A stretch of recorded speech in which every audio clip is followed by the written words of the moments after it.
Miami season is a joke. A 24-21 loss at home to an unranked Louisville team? Get out of here. It was a complete and utter choke job on a national stage. I am absolutely sick. Don't even get me started on our supposed Heisman quarterback, Carson Beck. A career-high 4 interceptions. 4. He wasn't playing for us, he was playing for them. The final one is unforgivable. We're in field goal range. 36 seconds left to tie the game, and he throws it right to a linebacker to end it all? He choked. He choked away our undefeated season, our home winning streak, and any shot he had at a Heisman Trophy. Unbelievable. And where was the help? The run game was non-existent. 63 total rushing yards. Our O-line got bullied and we had nothing. How do you expect to win when you're completely one-dimensional? The only guy who showed up was Malachi Toney. The true freshman had to do everything himself. Catching, running, even throwing for a 2-point conversion. And the defense? They let Louisville come out and punch us right in the mouth. An 11-play, 75-yard drive capped off by a fake field goal touchdown. This was Louisville's first ever road win against a top 10 team in their entire history, and we just handed it to them. This isn't just a loss, it's a total humiliation. This is the same old Miami. The frustrated Canes fan. But is it really the same old Miami? Or was what we witnessed Friday night at Hard Rock Stadium a simple bad night at the office, a roadblock on the way to further greatness later this season? 3 hours and 18 minutes was all it took for the Miami Hurricanes to go from the penthouse of college football to the outhouse. Literally everything went wrong in a game that deceptively ended with Louisville ahead 24-21 on the scoreboard. The edge that Miami began the season with, it was missing Friday night. The Heisman-level quarterback performances of Carson Beck, gone. Beck went from making just about every decision the right one earlier this season to making just about every decision the wrong one in this game. It sent him from the top of the Heisman race to a national punchline. Take a look at this. The top 5 worst throws of Week 8. At 5, we got Carson Beck, who's changing positions as he punts this ball to the Louisville defense. This throw is such a floater that Carson Beck is now sponsored by boating companies. Luckily, that was his only mistake from the game. At number 4, we have the Miami quarterback, who could not help himself from tossing piss missiles into triple coverage. Insane accuracy. At number 3, we have a Georgia transfer quarterback who makes a pump fake that catches the entire defense lacking and then proceeds to throw a fucking meatball right into the Louisville defense. The second worst throw comes from the ex-boyfriend of Hannah Cavender, who should have had his 5th interception of the game on this play. Luckily, all that Miami tuition went to the refs, and this was called a roughing the passer. The worst throw of the week comes from number 11 on Miami, who throws the game while in field goal range. Only elite quarterbacks can throw an interception and lose the game all in one play. Carson Beck is winning the Heisman this year. Follow or fumble. And this. I don't know a lot about football, but I'm sure you're not supposed to throw the ball to the other team 4 times. The night even began with one of the world's largest music celebrities running wind sprints in the middle of Miami's warm-ups.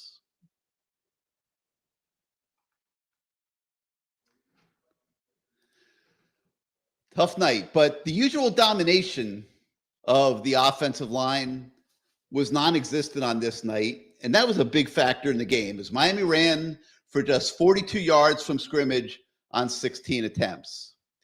The swarming tackling machine on defense, that was also missing in action, as Miami whiffed on about 26 tackles in the game, allowing Louisville to put together a pair of touchdown drives early that left Miami trying to climb out of a hole the entire night.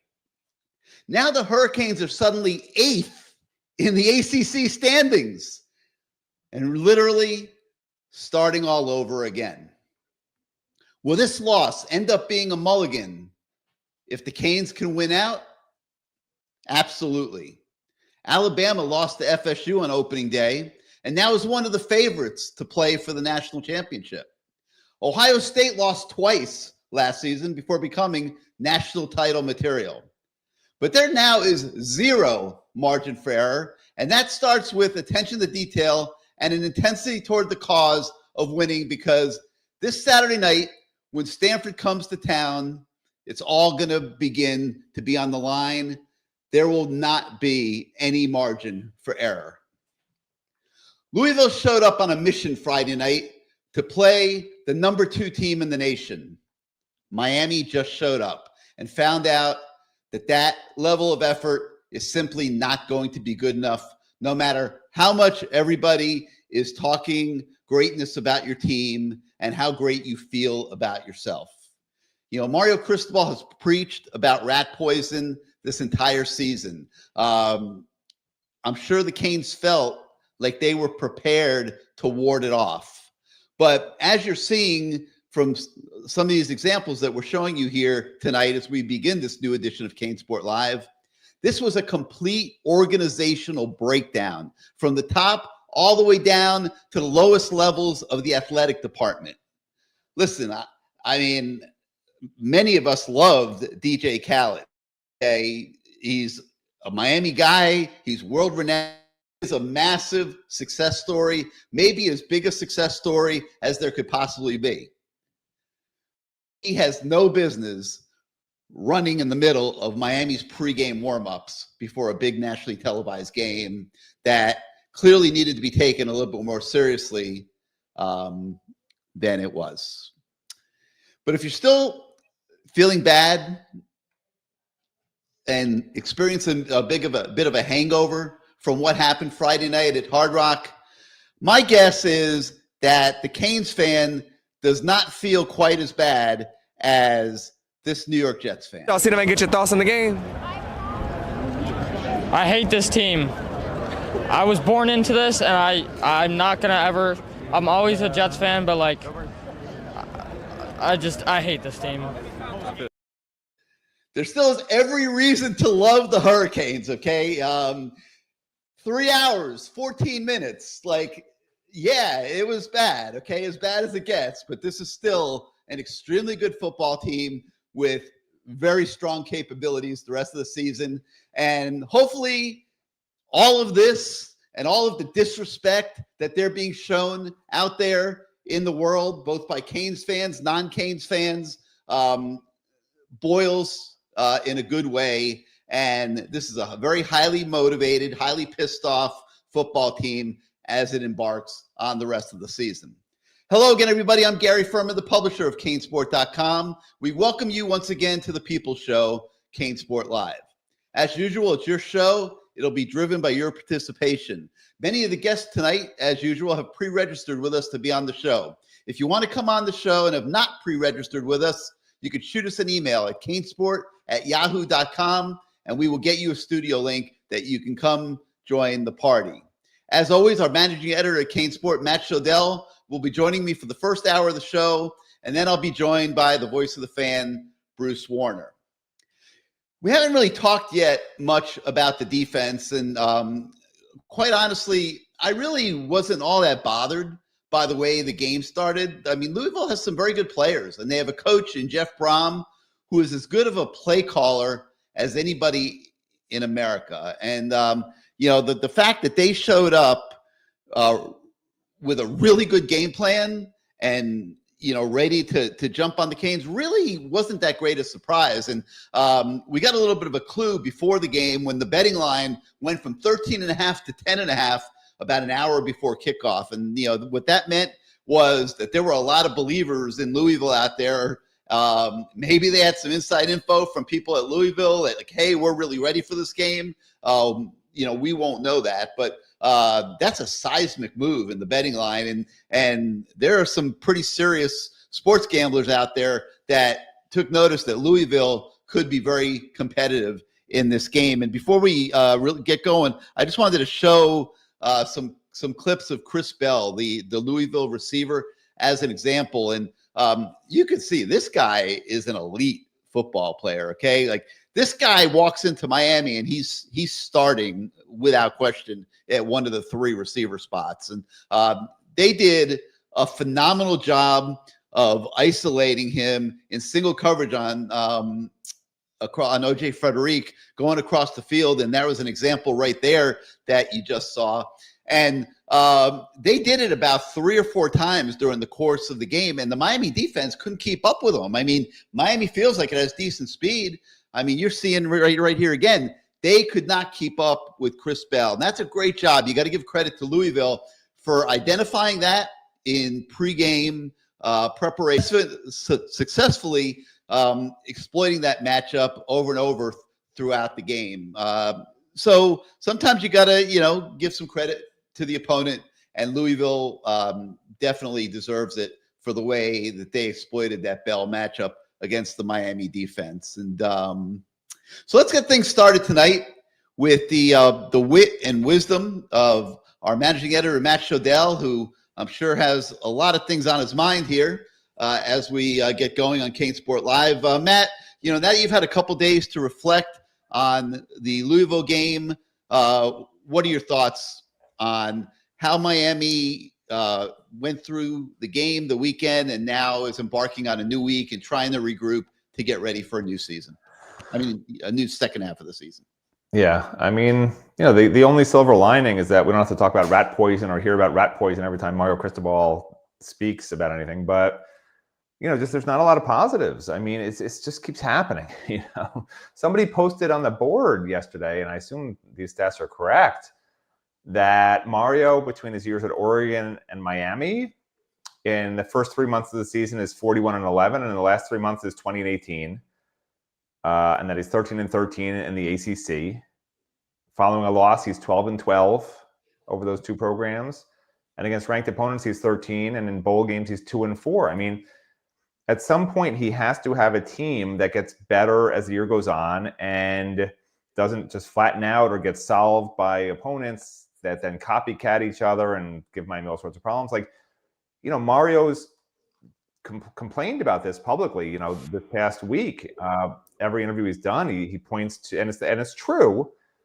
We have 6 games of film out there. Opponents are talking to our other opponents and getting data on us and figuring us out. But the unanswered part of that is, why isn't Miami doing that to other people? That's why fans have this feeling that Miami's just doing the same stuff, and other teams are gleaning this information and using it to game plan Miami. So the frustration on Miami fans' end is, well, why aren't we doing it to them? I mean, Mario says it like it can only be one way. The street goes it's a two-way street. I mean, this isn't Hialeah with those crazy roads. This is Coral Gables. It's disheartening. Especially I try not to get fooled. I try to believe that something's real. I'm a guy who I read articles on CNN, on Fox News, on CNBC. Like, I try to get every angle of everything in real life, news-wise and football-wise. Like, I don't want to be a homer for the Miami Hurricanes, and I don't want to be a guy who just says everything's going to be terrible for the Hurricanes. I want to be a realist, and I was tricked. I was fooled after the first 4 games, because the first 4 games I thought they'd be 3-1. And when they're sitting at 4-0 and playing as well as they were on both sides of the ball, I'm like, I don't see them losing another game. And then not 2 games later, the bottom falls out, and you're like, this is a different team that showed up. How did that happen? And so I started making some calls to people, and they just said the intensity disappeared for 2 weeks. Ever since that last win, the intensity was gone in practice. How does that happen? It happens every year to this program, and somehow it has to change. And that was wrong. I just said I was wrong, and I explained why. He's right. He's right that I was wrong. So you know what? Next time when I make my 10-2 prediction before the season, I'm just going to stick to it. No matter whether they go 10-0, I'm going to say they'll lose the last 2 games then. Because every preseason prediction that I've made record-wise has been pretty close. But then I change it because they look so good early in the year. For 2 years in a row now. And it's just, I don't understand how you can get worse. I don't understand it. Can someone explain it to me, please? Because I have no answers on that one. A couple things that you said. First of all, Mario's record, and I understand, and the combined record at Oregon and Miami is not if you factor in the rebuilding years isn't great. And, no, Mario did not have his football team ready to play the other night. And, but I don't think that those records, like the first month of the season, the second 3 months of the season, I don't know that that's applicable yet. The guy at Louisville is good, man. And, Miami played some really competitive games to this point in the season, and that gave Louisville a really good scout. No argument. And they clearly were very, very, very, to quote Stephen Wagner, very, very, very, very prepared. It was really, the word he uses is really. Okay, but I'm stunned. All right, I'll say really, really, really prepared. They were clearly very, really, really prepared. And some of the things that I've heard behind the scenes a little bit from different places was that they scripted out that beginning of the game. And even as successful as it was, there were some trapdoors that were in that game plan. And they were trying to see how Miami would react to certain things that they were doing offensively. And they were taking note of it for the next series or later in the game. And, teams will do this, but when you have all that extra time to prepare for an opponent, these are the kind of things that we out here don't see that, become major factors in the game. And I think the Miami organization, staff, coaches, they got caught, man. They got caught by a coaching staff that did a better job of preparing for that game than they did. And, to me, and Matt and I argued about this on the morning show, I felt like they owned that. Like, I asked somebody a question the other day, how's everybody bouncing back from this? And the response I got was, there's nothing to bounce back from. Like, we did this to ourselves. We got outworked. We got outmaneuvered by the other team. And I think taking ownership is step number one. No, you can't start pointing fingers and start blaming. Coaches can't blame players. Players can't blame coaches. It was bad on game night that Elijah Lofton got a little thrown under the bus for his bad route. And then that last interception and critical, no argument. That seemed to get corrected by Monday. Nobody was looking to blame Elijah Lofton for the loss. Carson Beck played as bad a game at quarterback as you will see. And he has to bounce back from that. Okay. And listen, I mean, this is big business, whether people like it or not. I mean, Carson Beck's getting paid upwards of $75,000 a quarter to play quarterback for the Miami Hurricanes this year. I mean, he's got to be better than that, and he's got to be up to that challenge. And Friday night he wasn't. I mean, he was horrible. I mean, absolutely horrible. And I showed some of the clips showing the frustration of the Canes fan because it's applicable. I mean, the Canes fan was built up for this to be a different type of season. This was going to be the season that Miami was back, that Miami was not going to stumble like it did on Friday night. And it has left an empty feeling to the Canes fan. And, I saw a comment from Dad Heat saying that we're wrong for showing those videos. Well, like, this is the fan show. Okay. We're here to be on the pulse of the fans. And, when you get beat like that, it's not a happy situation. I mean, nobody pumps more sunshine than we do when it's appropriate. Matt and I, we will argue. Sometimes he's a little more negative than I am. Then he ends up being right every year, and we start all over again the next year. But I mean, it's true. But this was supposed to be different, and so no, we're not wrong for showing the pulse of what's going on out there. The DJ Khaled thing, running through the pregame warmups. Like, what the hell? Like, who in the world thought that was okay? And yeah, I guess if we show the picture, it makes somebody uncomfortable who was responsible for that. My guess is his name wasn't Mario Cristobal. And, this is the kind of mood and atmosphere that I saw at Hard Rock Stadium Friday night with a complete organization, a complete team. I'm watching players dancing on the field before the game. I'm seeing a lot of things out there, and Matt will tell you, he'll be my witness on this. After watching the pregame warmups, I flat said to him, I said, Matt, I don't see a team that's ready to play. I don't see a lot of intensity out there. You were the reason the betting line moved. Well, yeah, probably. Somebody will blame me for something, but there was another staffer and I feel so bad, because this was the second time I complimented this. I'm not going to say who it is, but I really think this individual has done an amazing job this year. Okay, and there have been other years where it was not, as good as it was this year. And I thought that the job that this individual did this year was just absolutely exemplary. And I've said it on a couple occasions. And, because it's fair. I mean, and what happened Friday night doesn't change this either. Okay. I would say the same thing right now. It's fair. And it was like, oh, no praise. We haven't done a damn thing yet.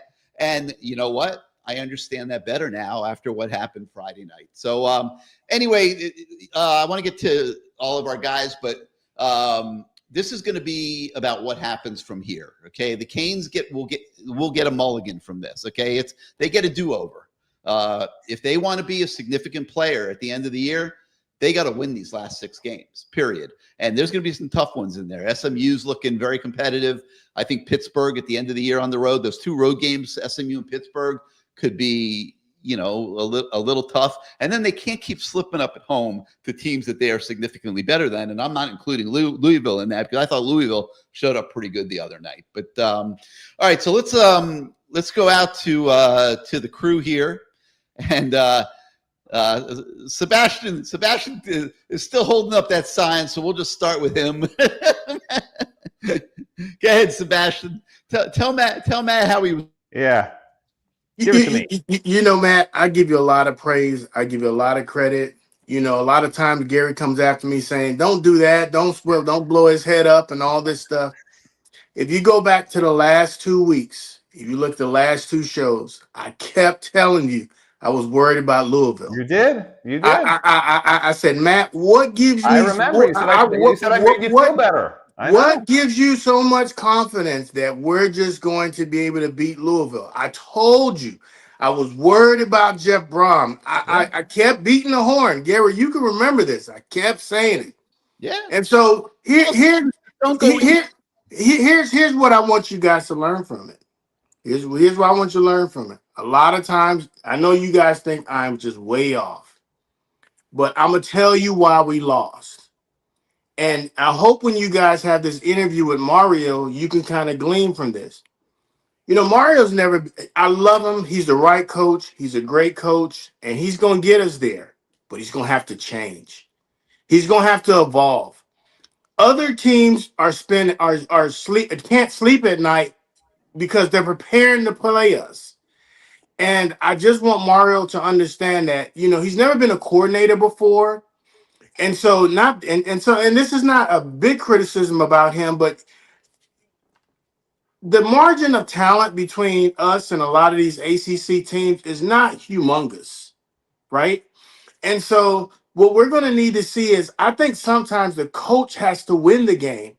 If I ask you a question, who won? Was it Jeff Brom or Mario Cristobal? You would say Brom won. Because he planned, he prepared, he schemed us up, he knew where to exploit us. And, when Zachariah Porter said, we saw things that we never saw before and all this other good stuff, that bothered me. I mean, that made me not sleep at night, because all the other teams are going to do that to us. We look like when we went to go play Georgia Tech. It's like 4 or 5 plays that just kept running over and over and over and over, and we just could not adjust to it.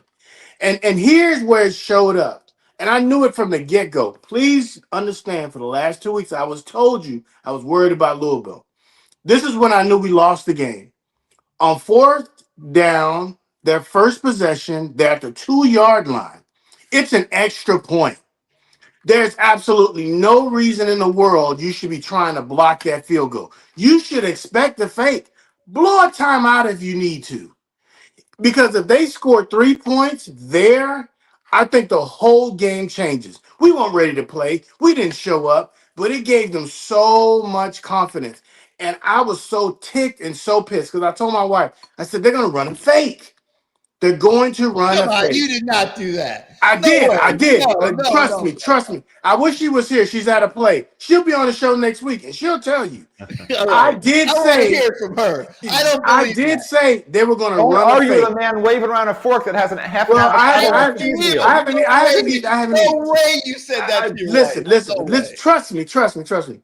Would you agree for 2 weeks I was worried shitless about Louisville? Would you agree to that? You were right. And Was I telling you that you know what you're doing, Louisville was Sebastian, going to be the team? You know what you're doing?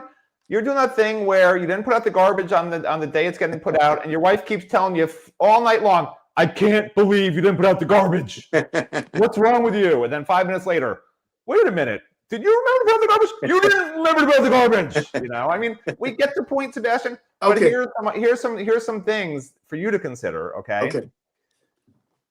You probably are worried about every game. No. Okay? No, I'll tell you 2 other games I'm worried about. That's a good opponent I'm talking about. Notre Dame, you probably were worried about. FSU, you probably were worried about. Louisville, if Louisville was the only program you're worried about all year, then you're eating too many avocados, my friend, okay? Because I saw it. That's why I said that. Because Louisville on paper is probably the 4th most talented, maybe even 5th most talented team on both sides of the ball. Their defense isn't any good that Miami faces. And honestly, their quarterback's very average. I mean, he's average to below average. Matt, that defense was better than not very good. Let's be honest. Say it again. I know we didn't think the defense was not very good, but that defense, the way they played Friday night, they were pretty good. The way they were scheming it up was better than not very good. Well, see, that's the point. I'm talking about talent-wise, right? They lost to Virginia. They struggled in other games. Their quarterbacks throw in 5 interceptions, 3 for pick sixes, something like that. What they were able to do to Miami was not expected. That's why I thought they'd have an easy time, because you look at the Virginia game, the previous game, Virginia has 5 sacks, and Virginia's D-line is not anywhere near as good as Miami's D-line. What I didn't anticipate was Miami's coordinators doing such a poor job. That's just the truth. I'm sorry. I'm not going to sugarcoat it and say, oh, they were fine. They did a terrible job. And that's what I didn't foresee. I couldn't imagine a game in which Corey Heatherman just couldn't stop them the first 2 drives. And honestly, after that, they got a couple of first downs every single drive after that to win field position, and they just shot themselves in the foot. I went through it in the show this morning. But I just got to working out. I rewatched the game because I knew I was going to talk to you guys. Yeah. So here's what I would say. Here's what I see unfolding over the season. I wish they would have dropped Miami to 13, but they dropped them to number 9. Why? Hear me out. Every team that's ranked right now, from 1 through 5, will lose. This is my prediction. Like, y'all didn't believe me when I said what was going to happen 2 weeks ago. Here's what I will tell you. Every team in the top 1 through 5 will lose. Okay? Miami just needs to stay not in the top 5, because that rat poisoning or whatnot, really, it will get in your head. Come back. No. There will not be any rat poison in the months of October and November. No way. So here's what I see. Friday night, Sebastian. Here's what I see. I think they're trying to do it to us again. I mean, they're making us a 30-point favorite against Stanford. Yeah, I don't even know if we were a 30-point favorite against Bethune-Cookman. Stanford's quarterback's hurt. I get it. Their defense is the worst secondary in the country. What do you get? What are you worried about, Stanford? Just hear me out. Matt, just hear me out. Matt, if I'm on this show next week and we win by a field goal, you are not going to want to talk to me. Matt's going to bring a sign. He's bringing a sign. You're not. I will have a different sign for you, Matt. You will not want to talk to me. Okay. Definitely not. So they're making us a 30-point favorite. I think we'll beat SMU. I think it'll be a tough game, but I think we'll get a lot of redemption from that. Even though I think Red Lash is a good coordinator, I just know we can't walk into Dallas thinking we're just going to wipe this team off the mat. Here's the game. SMU, they have to outscore them. And that's right. If Carson Beck shows, like, this is the thing. How can you make a prediction, Sebastian? Which Carson Beck shows up? Last year, he threw 11 interceptions over a 4-game span. And then the next 3 games, he threw 13 touchdowns and no interceptions. Like, well, I think Shannon, predict any game from here on out. Listen. You don't know who's showing up at quarterback. I think what Shannon Dawson is going to tell him is, look, the checkdowns will always keep us in the game. They just will. The easy throw, they will always end up keeping us in the game. I mean, there you go right there. That's an intercept of Malachi Tony. Look, there's like 10 yards in this front is of how they were it. playing defense. There's 10 yards that those guys are going to get. And those are the things that's going to help Carson Beck out. And that's all that I think that we need to do. And if we do that, I think we're going to be successful. I am worried about Pittsburgh. As a matter of fact, I'm gonna do my best to try to go to that game. But I am worried about Pittsburgh. I think Pittsburgh is going to be a tough game for us because it's on the road and it's cold and we don't know how to play cold. Who's going to win that game is Mario and the coordinators. I think the team is going to be ready to play, but I think the coordinators are going to be the one that's going to win that game. And I keep telling you guys too, don't sleep on NC State. I know everyone's laughing at me. No, I think NC State may be the field goal. We win by a field goal. NC State is the sleeper danger team of the year because they were in that game at halftime against Notre Dame and then just were terrible in the second half. And they've been pretty good at different times before that. And they have enough pieces on offense to cause problems, enough pieces on defense. I'm telling you, this is not. If Miami isn't head and shoulders better than everyone else personnel-wise, which it appears now they're not. It's crazy to say in the ACC after they beat Florida and Florida State and USF and Notre Dame that they're not head and shoulders talent-wise above these other teams, but they are better than them. But this is a team that clearly, because they're not that much better, apparently, they have to show up every single week, and it's not clear that they can do that at this point. And especially Carson Beck. Carson Beck's the key to the whole thing. Here's my last thing, and you don't know what the hell you're going to get from him the rest of the year. You just don't. If he had played a normal Carson Beck game on Friday night, we'd won. We're having a different conversation right now. We're totally having different. Horrible. Okay, he was absolutely horrible. Yeah, but Gary, you said it. Somebody has to be upstairs saying, "Man, check the ball down. Check the ball down." You don't think they were doing that? Here's my last comment. I don't know. I hope they were doing it, but it wasn't getting done. What I was told, Sebastian, okay, and not so many words, well, actually in actual words, is that Carson Beck essentially is auditioning for the NFL, and it's a little bit of a problem because he came here to be the next Cam Ward, and he's being told to throw 5-yard and 7-yard passes. It's hard to be a first rounder in the NFL when you have no film on any accurate deep balls down the field. And these lollipop deep throws of his are awful. And now that's the NFL film. So if you're Carson Beck and he has all these voices all around him, believe me, telling him he's the greatest quarterback ever and he's got to show up for the NFL or what's the point of being here? He's already got his check cashed at Miami. There's no incentives for him, right? The only incentive for him is to be a high pick in the NFL draft. And now his only film on deep balls is deep lollipop throws that were intercepted. And now you're telling him, hey, take all the checkdowns. Don't risk the passes down the field. Yeah, good luck with that. We're going to find out real quick if Carson Beck is willing to do it or not. And then what do you do if he's not willing to do it? Do you just stick with him because you're paying him a fortune? I don't know. This is the concern. He has to do it, right? Yeah. But will he do it? This is a crisis, okay? And that's why coming into the show tonight, like, we're not freaking babying anybody, man. It's like that performance Friday night was an absolute game changer that needs to be respected for how bad it was. And, hopefully everyone gets pissed off and comes back better, but it very much includes Carson Beck. I mean, he took the team out of that game and, they almost clawed back into it at the end, but, they were, pretty badly beaten before that late turnover.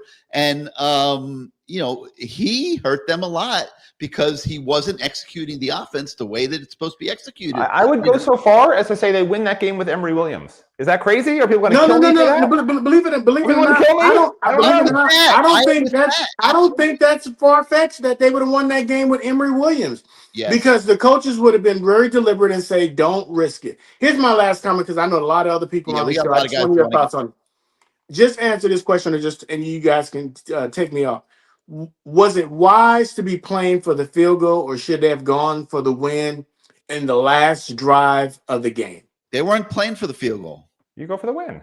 They were going for the win. That's what he's asking us. He's asking us should they have gone for the field goal and just run the ball 3 times and kick the field goal. He's saying that. You go for the win because you're going to have to win in overtime anyway. You're not going to. I understand. That play that they ran, where the interception took place, was a safe play. It's as safe a pass play as there is. By Lofton not going towards the sideline like he was supposed to, he changed the lane of the throw. And Carson Beck was trying to throw through the defensive end, and the ball got tipped. I'm sure you noticed. And if Lofton runs that route properly, it's an easy throw. There's nobody in the passing lane. And then he could turn it up the field, and there was would have been nobody near him. He could have picked up 10 yards and then got knocked out of bounds, and they would have killed about six seconds, and they still would have had 2 timeouts left. They were trying to win the game, but the one thing that you can say about that drive began, I think, at the 3:47 mark, which is a lot of time. A lot of time. It's the 4-minute drill. No urgency going down the field. It was a 4-minute drill. It was. I think that's where Shannon Dawson could have just said, "We're going to hurry up offense. We're not going to do a lot of substitution. We're going to wear them out. We're going to go down the field. Boom, boom, boom, boom, boom, boom, boom, boom, boom." I just didn't see all of that. Man, it's been a great call. Clock was not a factor when that drive started. 3:47 in college football is a lifetime, okay? It became a factor at the end of the game because they did not manage that situation right either. Start to finish, a complete failure by the organization. I know how hard these guys work, which is what makes me angry about it, because, we out here, most people out here don't get to see what Matt and I see. And the sacrifices that these guys make, the hours that they put in year round, recruiting and every other aspect of football, hardly getting a vacation because there's really not a lot of time off, although the NCAA is trying to change that now with the calendar. But man, like, we see that, and we know these guys, and we know how much this means to them, how hard they work. And man, to just, shit the bed, the way that whole thing got screwed up on Friday night, to me, was just horrible. And it's like, we're laying it out there, and I'm sure some people are ruffled by it, but it needs to be owned, and there needs to be a commitment to make sure that this does not happen again, all the way down to the staffer that thought it was a good idea to have DJ Khaled running wind sprints with the team in pregame warmups. I mean, that was absurd. Yeah, we won't cover the points on Stanford. That's all I'm saying. All right, we'll see. If we do, man, Matt's coming back with a sign next week. Okay, all right. All right, my man. Thanks for getting us going here. It is a big line. Something else I'll add, and I don't know if this has anything to do with it. Mario is a tireless worker, and he demands the same out of his staff, which is great, right? You get hard workers, but what I've found is that sometimes the most productive workers aren't the ones who are exhausted. And they were on the road recruiting for over a week. They were trying to coach the team and make a game plan. They had so much stuff. I think they were overloaded as a staff. It's a great point. And there's something to be said for giving guys 8 hours off every night, especially on a bye week, and not working them even more. We let you leave the show at 9 o'clock on Tuesday nights. We let you leave the show at 9 o'clock on Tuesday nights. I need my sleep. So there have been studies showing that people who are overworked are less productive, and you can work them 24 hours a day, and they're going to get nothing done. For someone who's worked 6 hours a day, they'll get more done. And and we will be talking to Carson Beck tomorrow. By the way, we just got the availability tomorrow, so we'll be talking to him tomorrow. So that'll be interesting to see what he says. But yeah, Blue, he's going to bounce back. Everything 305 jinxed it by picking Miami to win, and I'm curious to hear what Mr. Everything has to say about this, because he picked Miami to lose all the other games, and then this one he did pick Miami to beat Louisville, and obviously it went the other way. Everything, welcome back to CaneSport Live. What have you to say this week, guys? How we doing? What's up? What's up? Well, I want you to just remember, I didn't pick Bethune-Cookman to win. So that's that. All right, stop gloating. I know you're gloating now. Look like, come on, man. I'm hurting. I felt like I was Dennis Hopper in the movie Hoosiers. They almost put a straitjacket on me here at St. Catharines. I have no idea what I went through Friday night. Gary, I just don't understand. They just weren't ready to play. I don't get it. I'm dumbfounded. I'm not taking anything. I'm not taking anything away from Coach Braum. He's a hell of a schemer, always has been. He's got a great mind. We weren't ready. I mean, these guys were just not ready. We were playing soft, giving up a bunch of space, and then when we tried to tighten up, you take a tight end, you rub them up against somebody a little bit closer. Next thing you know, they're bumping into each other. It's inexcusable, some of the things that transpired. But the good thing that I saw from that side of the ball was the response that it ended. It ended, and they scored 10 more points the rest of the way, I guess. But they did their job. They got caught early, but offensively, there's an old saying in this business. Don't point a finger at somebody, because you'll have three looking right back at your ass. And that's what happened to Coach Dawson, because the guy at FSU found something. He found a couple of things that worked in terms of stopping the run. And, it's a copycat league. They got a little bit more aggressive, got away from it when you look at that game from against Florida State. And personnel really didn't have much to do. It's more scheme. But the biggest thing I saw is a guy who could have, pushed that all aside if he just would have executed. And Carson was Carson. And you look at all these scouts that were saying at best last year he's a fifth or a sixth, even if he wouldn't have gotten hurt. Because his turnovers and his bad decisions do come in bunches. And that's what we saw the other night, the refusal. It was amazing. It was insane. Yeah. Well, it's just, it's not about having a lollipop arm or all this or that. Listen, execution, a smart quarterback. I'll give you an example. A guy who played quarterback for Mario up in Eugene. That kid understood to take what's there. Yeah, it was a conservative play call, but you got to take what's there. You can't force things.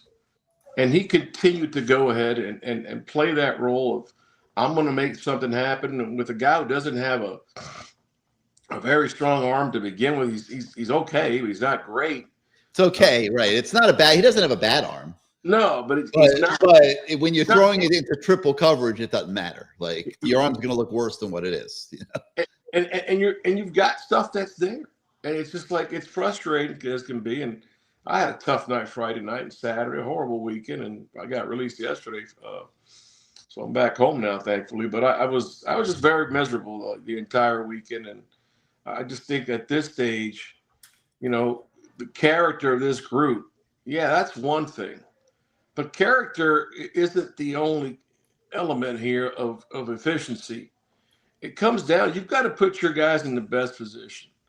And you've got an opportunity to use really tight, concentric type of formations. You've got to go ahead and space it out a little bit. Let's get Lyle a little bit more space. Let's get Fletcher a little bit more space. Let's open there on the offensive line. You're not using the entire field the way you would like to, but you've got to adjust with what defenses are looking at and have seen with your tendencies. Film, the eye in the sky, that sucker never lies. We know who you are. You could tell me, Gary, you're older, just as old as I am just about, but, there was 5 plays that the Packers ran and tried to stop it. Well, those days are over. Football's no longer that type of game. You've got to go ahead and adjust. And there was no adjustment in terms of making our guys better in space. Yeah. You kind of got the performance that you expected earlier a couple weeks late. So, yeah. Anyway, without getting long-winded here, what do you think happens the second half of the season? Concerned. I mean, I told you all 8-4, 9-3. A lot of the guys I know from up north, and they were all saying the same thing. Two guys that I know that scout in the league, they all said the same thing. He's not that guy you think he is. Who's not that guy? Carson. Yeah. Well, I mean, we saw that Friday night, man. And, that can't happen again. I don't care what the NIL deal is. Like, that was like as bad of a quarterback game as I can't remember. Matt, can you remember anything that bad? I mean, the worst game I've ever seen was Kirby Freeman throwing for 9 yards. So this was better than that, maybe, but not maybe. by much. But he really had 5 interceptions. He had 5. Well, 2 of them were on the same drive, essentially, but they were He had 5 guys, but take a look. I wanted to be fair, Matt. the first interception, Malachi gets tackled. I mean, it's not even close. Well, Okay, remember but after that happens, you got to dial it back a little bit and just get the game settled down. the ball was honestly underthrown. I mean, that was part of the problem too. Yeah, you still got Too much air under it, underthrown. You could argue that Keelan Marion should have tackled the guy who intercepted that ball too, but that guy, why would you throw that ball? I mean, the guy's in off coverage. He has great position the whole time. Keelan's not open, and Keelan hasn't been open all season. I mean, so why are you throwing that ball up to? Why is that even schemed up? Why is that even your first read? I don't know. This is into a deeper subject, which we're not going to get into tonight because we got other things on the plate here. But JoJo Trader, Josh Moore are two guys on this football team that are there to run that play. And that's a Josh Moore play right there. He would have a huge advantage athletically, size-wise over that corner, and Keelan Marion did not. And they're supposed to be on the damn field, and they're not being put out there. And they're not being put out there because anybody's trying to lose football games, okay? When I tell you guys Josh Moore looked like Andre Johnson in fall practice, like, that's not a joke. Like a young, not the developed Andre, but a young Andre Johnson. Like, that guy, we were like, he's going to be a star this year. And they wouldn't even put him on the field. They put him on the field for one game. He had 2 touchdowns. They put him on the field for another game. He dropped a touchdown, and we haven't heard from him. I don't, I get the whole you got to earn it and this and that. Something's off, and then he's posting on Instagram free J3. Okay, that's going to really advance the cause. I mean, listen, there's a lot of stuff going on here, folks, that isn't good. Okay, and he's getting big. The thing is, do you want to win games or do you want to have a good culture? You can't do both sometimes, unfortunately. All right, everything. Listen, thank you so much. Give us a call back next week. We'll see how Stanford goes. Go Canes. Yes, sir. Go Canes. But yeah, man, it's like it all catches up. It seems like it's all of a sudden in the span of 3 hours. Did Miami put him in the hospital by how bad they played? It was unclear. I don't want to ask personal questions, but it said he got released. He had a terrible weekend. Was this did the Miami Hurricanes play that badly that he had like a heart attack? I don't understand what happened. I don't want to ask. It was a heart attack, but it's so bad asking, but. Yeah, hopefully he's doing all right now. It sounds like he's doing okay. He sounded like he had some type of upper respiratory thing going on there. Caesar Iglesias says, I was going to go to Virginia Tech with my whole family from Orlando if we'd been undefeated. Now I'm just going to watch it at the house. No. Okay. This is how, Caesar, you become part of the problem. Okay. This is the same team that, wet the bed on Friday night. Okay. They got to come back and be the Canes again that we saw. Listen, what we saw. What is it with you and having accidents in your bed? What is going on at your house, Ferman? I don't know, but we saw a team show up to play Notre Dame, for example. Okay. And that team didn't resemble the team we saw Friday night in any way. Okay. That needs to be fixed. It can be fixed. Okay. It's still the same players. It's still the same coaches. They just need to circle the wagons. They get a good opportunity to build some momentum this Saturday, and then they got to go up to SMU and they got to show up ready to buckle it up.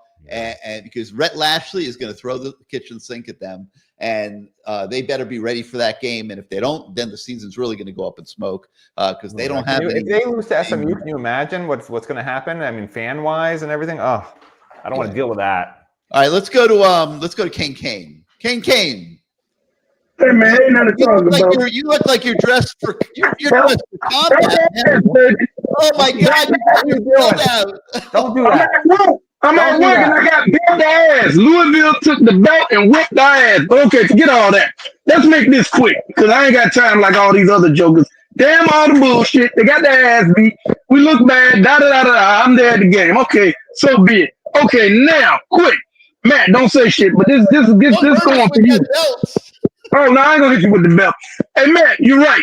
You said this morning about calling out players. Mario did say your boy ran the wrong route. I agree. No, he did, Gary. Yes, he did. And then they asked your boy Carson Beck about 4 times, and then he admitted it too. He ain't supposed to do that, but that's a bridge over the water. I told y'all before, Miami's the only team that's gonna beat itself. And that's one game in. We can't afford no more. Let's see what happens. But I ain't no whole bunch of crying. I mean, our fans are terrible. Our fans ain't shit. You hear me? When he threw that interception, them stands were flying out of there. I mean, they were just going. I mean, gone. We stayed, you get a fumble. They probably wanted to come back. Hey, man, shit happened. I mean, you can't change the NIL money for Beck. He getting what he get. He can throw 30 more interceptions. Ain't gonna change that paper. That paper's in, right? Can I ask you one question? Seriously? Yeah. Either your pants are around your ankles right now, or you stole a customer's belt. Which one is it? Hey, man, I got my belt and I got my pants on. Don't come with me with that. You better get a victory. Damn it. And damn this game here. Yeah, we need it. But like I told y'all before, every game a trap game. Because when teams see this here, they want to beat the U. Y'all know that.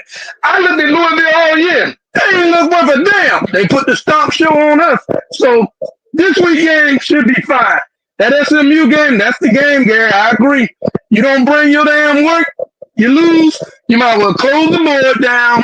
Everybody gonna cry. Matt ain't no good. You ain't no good. But like I said, I'm not gonna cry because you got enough people that's gonna cry behind me. So damn the crying. Just come to play. I'll be at the game Saturday. Just do what you did against Notre Dame, USF, Florida State, and things will be better, I guess. That's all we can do. All the teary-eye, all that bullshit. Man, don't y'all come up here complaining, damn it. At 305, he was very nice tonight. Very nice. Very nice. Well, I'm gone, man. I'll see y'all at the game. But like I said, the Cane Walk was beautiful, but hey, it's just one loss. But look, one more quick thing. How come when we lose, we get shitted on, but everybody else lose? Oh, you know, they just lost. That's some bullshit, too. And Ohio State, their last 4 games, they're playing nobody. Pitt ain't Penn State. Fucking out. Man, that's trash. They shouldn't be ranked at all. I'm mad as hell, but I'm going to be all right. 305, ride or die, baby. Peace. Yeah, you know, he's right. He is right. I mean, he's going to be all right. You know, fans of other teams, they just relish when Miami loses. Even though Miami hasn't been relevant for the most part of 22 years or whatever it's been, it just seems like when Miami does lose, it's always crazy. Like, it's just, it comes out of nowhere. There's no rhyme or reason for why they played so badly. You can blame everybody. And other fans do from other programs. It really, he's not wrong. I don't understand. Seems like this national fixation on celebrating Miami losing. Still, you know, we're still the bad boys of football. I wish we were, but we're not. We're just guys. The frustrated Canes fan, man, and a lot of people have answers here. Rotate the young guys in, give them snaps, change it up. Rotation is predictable, making the play calling predictable, Lido Kane says. Ian Killian says only 2 playmakers on offense, must get more guys involved. Absolutely, Ian. You are hitting the nail right on the head. They are taking, as great as Malachi Tony is, he's he just turned 18. 18-year-old kid that's supposed to be in high school right now who is being asked to take the entire Miami Hurricanes football program on his back, a football program expecting to compete for the national title by himself. No, that is not a formula for success. Got to remember, Mark Fletcher's there, Jordan Lyle's there, Elijah Lofton's there. They're all alone out in the flats. Carson Beck, you got to spread the ball around, get these other guys involved, make this an explosive offense. The tools are there, the pieces are there, in my opinion, and you know, listen, they just got to get it done better. All right, let's go, Greg. Where the hell are you? All I see is lights. I'm here. Oh, okay. What's up, Greg? Yeah, how you doing? Good. Okay. Take your hand away from the camera. Any bones to pick today? What's going on with your vision? Yeah, there you go. I'm sorry. I admit I was wrong about the 12-0. Now, let me ask you guys a question. How is it that Rhett Lashley is 11-0 in the regular season with SMU, with guys we didn't want on his team, and we have 3 losses in the last 2 years? He's a good coach, man. Yeah. Mario, let me ask you another thing. What kind of roster did Kurt Signetti inherit at Indiana? Was it worse than Miami's? Well, that quarterback makes a big difference there. But as for SMU, Oh, you mean the guy that we could have got? Mario's Mario did go after him, but his brother's at Indiana. Honestly, the kid wanted to go to Indiana. I don't know what else to tell you. Fans think like he would have just come here. If Miami had wanted Fernando Mendoza, I really believe that Miami would have gotten Fernando Mendoza. You don't think Miami wanted him? I don't. No, okay. I think that they met with him right before on Mateer, and then they ended up going to Carson Beck, and they didn't. Whoever would have seen Fernando Mendoza being at the top of the Heisman Trophy race? I mean, he's doing a great job. They had these other guys. I thought Miami made him an offer, and he took less money to go to Indiana. They had a meeting with Mario to talk about it, but Miami wasn't wasn't ready to pull the trigger in that direction at that point. Yeah. They were fishing in what they felt were deeper waters. You can't knock picking up Carson Beck. He just has to play better. He can't play the way he played Friday night. He just can't. And the SMU thing, Greg, Miami, Rhett Lashley has a much different system that really uses fast running backs that can catch the ball.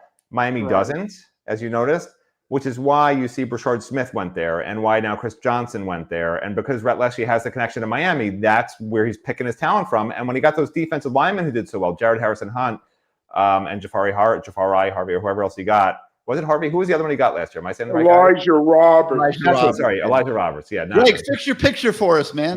Not Jafari. There's that handsome guy.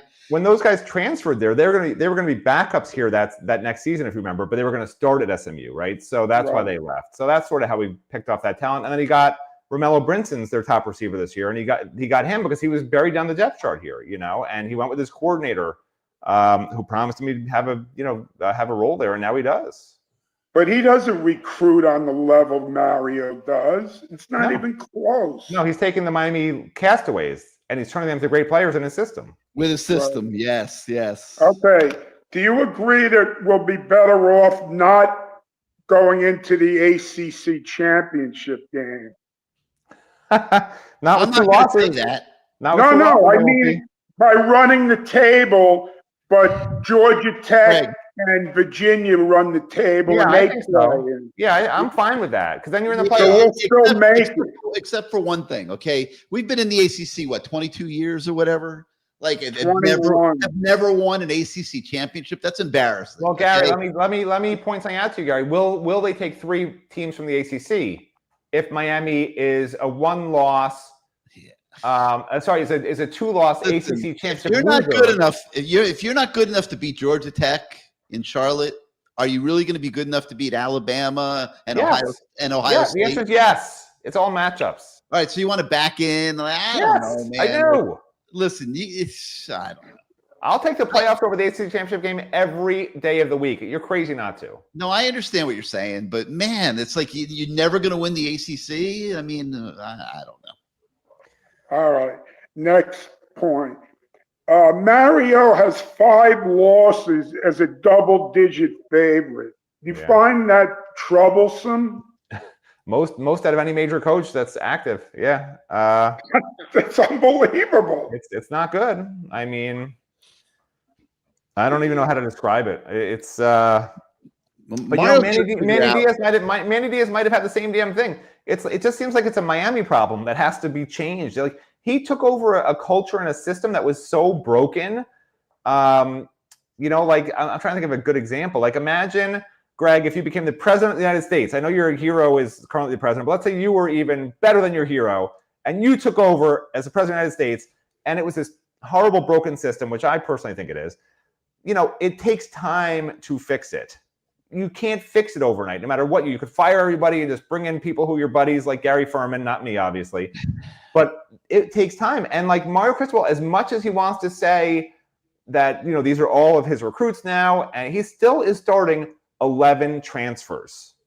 Think about that. These are not the guys that he thought he would be recruiting and developing to be his starters. These are people from other programs that either weren't happy with the other programs or he paid them to come here. So clearly, when you're trying to build a culture that's going to not lose games when you're a 10-point favorite, like has been happening for 20 years now at Miami, at some point, you need guys who aren't just here for a year, aren't just here for 2 years, aren't just here to go to the NFL. You need guys who you did recruit, who you did teach, who then are built into your system as great teammates who just want the program to do well and aren't vested in their own interest over the program's interest, right? Whatever the level, God, country, CaneSport, family. I think that's how it goes.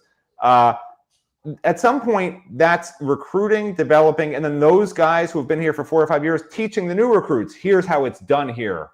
And we're not there yet because we got 11 starters who were taught that in other programs, in 10 or 11 different programs, and it's not quite a gelling fit yet. And you saw it against Louisville. Like it's just a bunch of disparate guys who are really good players, but they just aren't quite on the same page all the time. They didn't understand what to do on offense, right?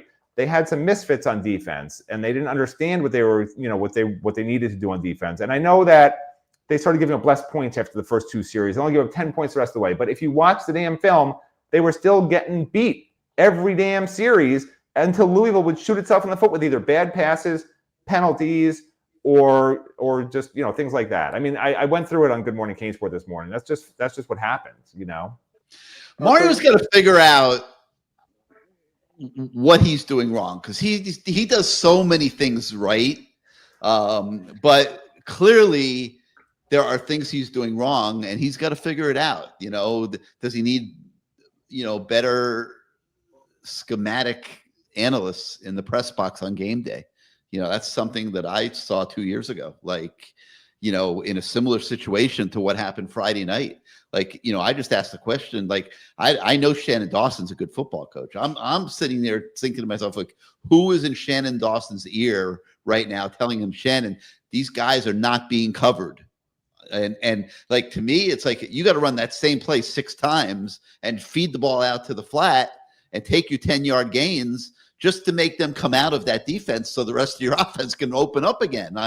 They were taking away the middle of the field and not allowing the running game. They were screwing up the passing game, and the whole thing fell apart. So that's the question I would ask is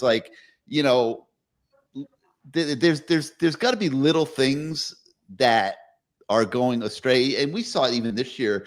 When you have the second halves that they've had this year, when you go into the fourth quarter at Florida State, you get outgained 177-15. I mean, there's something wrong, okay? And you can't stick your head in the sand and pretend, oh, geez, we're great, nothing's wrong. I mean, there were warning signs along the way that sort of pointed to a night like Friday night potentially happening. And, I just think, Mario's got to maybe be a little more reflective and be a little bit more open to maybe hearing some different opinions and things and figure out what he is doing wrong that is leading to these few results every year that are compromising. He's not going. I just got to break in here because he's not.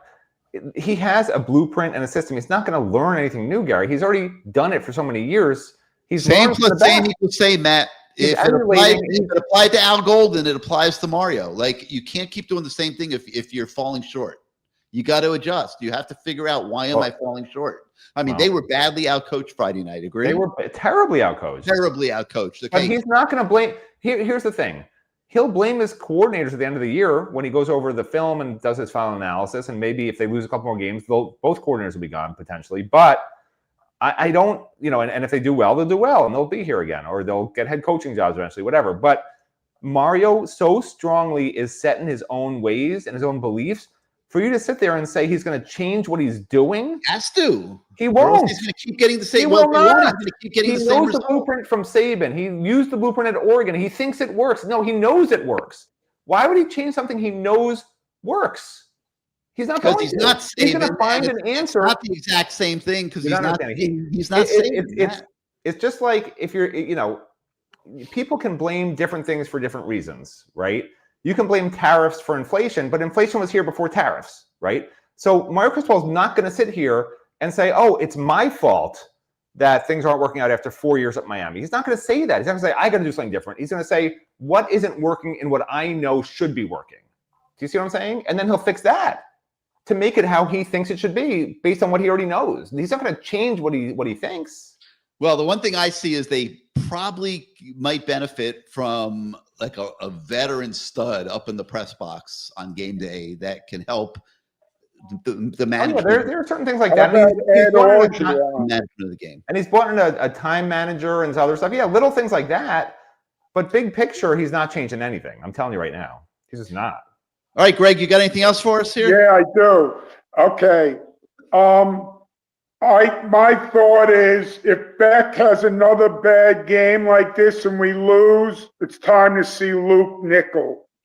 If they lose another game, they're out of the playoffs, they're out of the ACC championship. Right. I hope they just start playing a lot of young guys. A lot of young guys. And what's the point? This is what I kept saying in the past also. Like, they're playing for what? A decent bowl game at that point.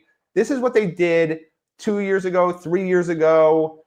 They refuse to get the young guys ready for the following season. If that happens, Greg, and if they don't start playing young guys to get ready for 2026 and a run at the playoffs in 2026, then they should all be freaking fired. I'm sick of that. Stop playing the guys who got you to 2 losses. Start playing the young guys who you need for the following year. Period. That's just my opinion. I've said it over and over again. When they're out of your major goal for the season, get the young guys. Get the future. Let's see the future. Let those guys. Red shirts don't matter anymore. Those guys can leave in a year if they're not happy. It's like telling the Dolphins to bench Tua, which they may have to do. He's been horrendous too. I don't know. Hopefully it doesn't come to that. All right, Greg, anything else? Yeah, one quick thing. When's the last time Beck threw a 15-yard out pattern? Why isn't that in the playbook? On the last drive. Greg, are you just echoing everything I say on the morning show? I literally have been saying that. I don't know. I didn't listen to your show. 100%. Listen, on play action passes, Carson Beck, and this is a separate issue, has an elite Pro Football Focus grade. He completes almost every pass. Barely, I think, 1 interception, a bunch of touchdowns. No play action, and he's got a horrible grade and a ton of interceptions. I mean, these are things, and they throw play action 30% of the time. Like, these are things that I hope, I know Shannon Dawson says he never has any stats with him, but like, this helps to buy Carson Beck time, right? Because it freezes the linebackers, it freezes the safeties, maybe even puts them out of position if they step up, right? And it helps his guys get open. Got to use that more. And the middle of the field, that 9 to 15 yard range, 9 to 20 yard range, they barely ever throw those routes. You look at the Pro Football Focus numbers, the 20+ yard passes have the same exact number as the 9 to 20 yard passes, which is almost unheard of. Usually it's most passes are within 9 yards of the line, and then less than that, but still a bunch in the middle, that next range, and then much fewer deep. So they are totally missing opportunities in the intermediate field. 100% agree. If you watch that one play that was intercepted, thrown to Keelan Marion, if he runs a 10-yard curl, a 15-yard out, it's the easiest completion in the world. They're playing 7 yards off him at the snap. They stay 5 yards behind him the whole damn time and get the interception on the deep ball. Why they are not adjusting and doing what you just said, it's the first smart thing you ever said, Greg. Congratulations. Oh, by the way, agrees with you, Greg. He's with by you. The way, Gary, you said Chris Bell would start for us. He'd be our #1 receiver by far. Are you kidding me? Can you imagine him and Malachi Toney on the same team? And you know what's scary? You know what's scary, Greg? Isaac Brown would be the #4 back and would barely play. Mark my words. No, he should come next year if we could pay him enough. They don't want those fast little guys. I don't know. You're right. Why would a fast guy come to Miami to run up the back of the offensive lineman? He's from Miami. He should have been here, but it's not. But they don't run plays to the outside. Stop it already. Got to change that, though, Craig. It's crazy. All right, let somebody else get on. Take care. By the way, before you go, Martin Quinn's right there with you. If Carson Van Dyke shows up on Saturday, are they going to go with Emery or Nickel? So no, we saw Emery already. Goodbye. Emery's the #2 quarterback. Wow. He stunk against Iowa State. He's the #2 quarterback, and I'll tell you, it's very fair. There was nothing unfair. He was and then we'll lose the next clearly 5 the #2 quarterback through training camp. All right, Greg, have a good one. All right, Matt. Let's just. I want to give Uki a shot here, and then we'll switch over to Bruce. But Uki's been holding up this free offense name all night, and Uki, you've been creating all kinds of problems on the message boards, man. Hey, Gary. Hey, it wouldn't be Uki if I wasn't causing chaos, but I apologize. I apologize, Gary. But yeah, you got to calm down, man. Matt, one quick thing, Matt, you're wrong. Saban did adjust. So let's not do that. Saban, yeah, he had his blueprint, but he was forced to go get Lane Kiffin and adjust his offense. So don't. Okay, well, we'll see. We'll see. I'm not trying to say Mario Cristobal. Unlike you, I don't think Mario Cristobal is Nick Saban. Maybe he is. I don't think so. No, I hope he is. I was correct in you saying that Saban had his. He was stubborn for a while, but he did take the blueprint from Saban for sure. But he's not like Mario. But it's not his blueprint because he's never been successful with it. Well, at Oregon, he was somewhat. That's Oregon. He's got to figure out why, Uki. He's got to figure out why. Can I ask you guys a question? Do you guys still go to Do you still go to the high school games in South Florida? I don't personally, but we have staffers that do. Yes. Okay, when your staffers go out there, they go to Chaminade, they go to Central, they go to Northwestern. What kind of offenses do you see those kids running? The spreads, right? Hurry up stuff.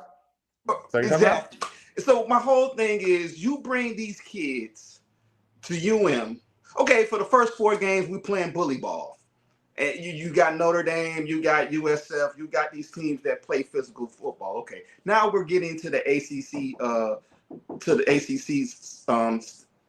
side of the schedule. Why are we not opening up the offense to get these kids in here? Because the guys that would allow you to do that, Uki, aren't on the field. Okay, Jojo Trader would allow you to do that. Josh Moore, wait a minute. Jojo Trader would allow you to do that. Josh Moore would allow you to do that. Uki's point is Mario Cristobal believes in a pro-style blend offense. He doesn't believe in the spread. And Chen Dawson actually has had to change his offense from Houston to Miami to be more of a power run offense than what it was at Houston. But they've gone up tempo at times the last few years. No, up tempo, yes, but they're a power run offense. That's their core. That's what he wants to do. He doesn't want a spread offense. It's very hard to run at a 4-receiver, 5-receiver spread offenses. I mean, that's not what Mario wants to do. It's just not. No, but here's my thing. These kids are like, they didn't come here to just be block. Every time we talk about our quarterbacks, or these receivers, all we talking about how well they block. We're not talking about how well they run outrights and how they can get away from separation from the DBs. We're talking about them blocking and be better and get more reps out there, man. This reminds me when Rick was here and we had Ron Dugans, and the emphasis on our receivers was blocking. Right. And to me, it's okay. It's okay to have them block as long as they're catching the ball too. I mean, I got no problem with blocking. Yeah, like they mix it up. I mean, that's not mixing it up is not a problem. They just have to execute better and figure out. Are you saying they're benching their better receivers that don't block as well? Is that what you're saying? What I'm saying is, I'm tired of going against teams like Louisville and watching kids like Brown and South Florida kids with South Florida talent beating us with South Florida talent. Well, we got guys like Pringle, Chris Johnson sitting on the bench. Hey, somebody messed up on that evaluation, and I'm going to tell you another one that got messed up is the Reed kid that's at Pittsburgh right now. That kid could flat play. And look who ended the game for us, TJ Capers, another Miami kid. So I'm just tired of that, man. I'm just tired of seeing that. Everybody knows what to do with this talent down here but us. Yeah. And everybody wants to bring some. In fairness to them, you can't take everybody, but those evaluations. Gary, I'm not talking about taking everybody. I'm not talking about taking everybody, Gary. I'm just talking about we have that type of talent on this team, and we're not using it to our best ability. Right. So I could care less about Brown being on this team or TJ Capers. I'm talking about the talent that we have on this team. No, you're right. You're right. That we're not using to our ability. That's all I'm saying. Yeah. Well, that's why we keep talking that it is systemic, especially on offense, like you're talking about. And they're trying to use guys that they feel are reliable, that fit their system the best. But you're right; their best players are not playing, which is scary. I agree with you. And they're not having enough production from a bunch of guys. Like the running backs, the last 2 games have done pretty much nothing aside from. Really, Malachi Toney, C.J. Anderson has been good. I'd say not great. He's been good, very good. Yeah. But, who else has done anything? The running backs didn't have one hole the whole night. That's a problem. Well, they also had barely any yards after contact. Yep, but I mean, there was not one hole the whole night in the entire game. where a running back busted through the line of scrimmage and got to the second level, and then was there to make potentially a big play. I mean, we didn't see one running play work the other night. Yeah, That's unbelievable for a team that's built around a power run game. Right. What great coordinators do is they know what their talent is, and they make the offense fit that. Good coaches adapt to the talent. They don't make the talent adapt to the system. Correct. Well, Shannon Dawson doesn't do that, right? Shannon Dawson has his system, and you just have to play in the system. And he doesn't really necessarily understand, if you have a Chris Johnson or a Brashard Smith, how valuable they can be, right? Because it doesn't really fit what he does. To him, Brashard Smith's a slot receiver, not a running back. And that's actually how he used him most of it. That's how he was used most of the time.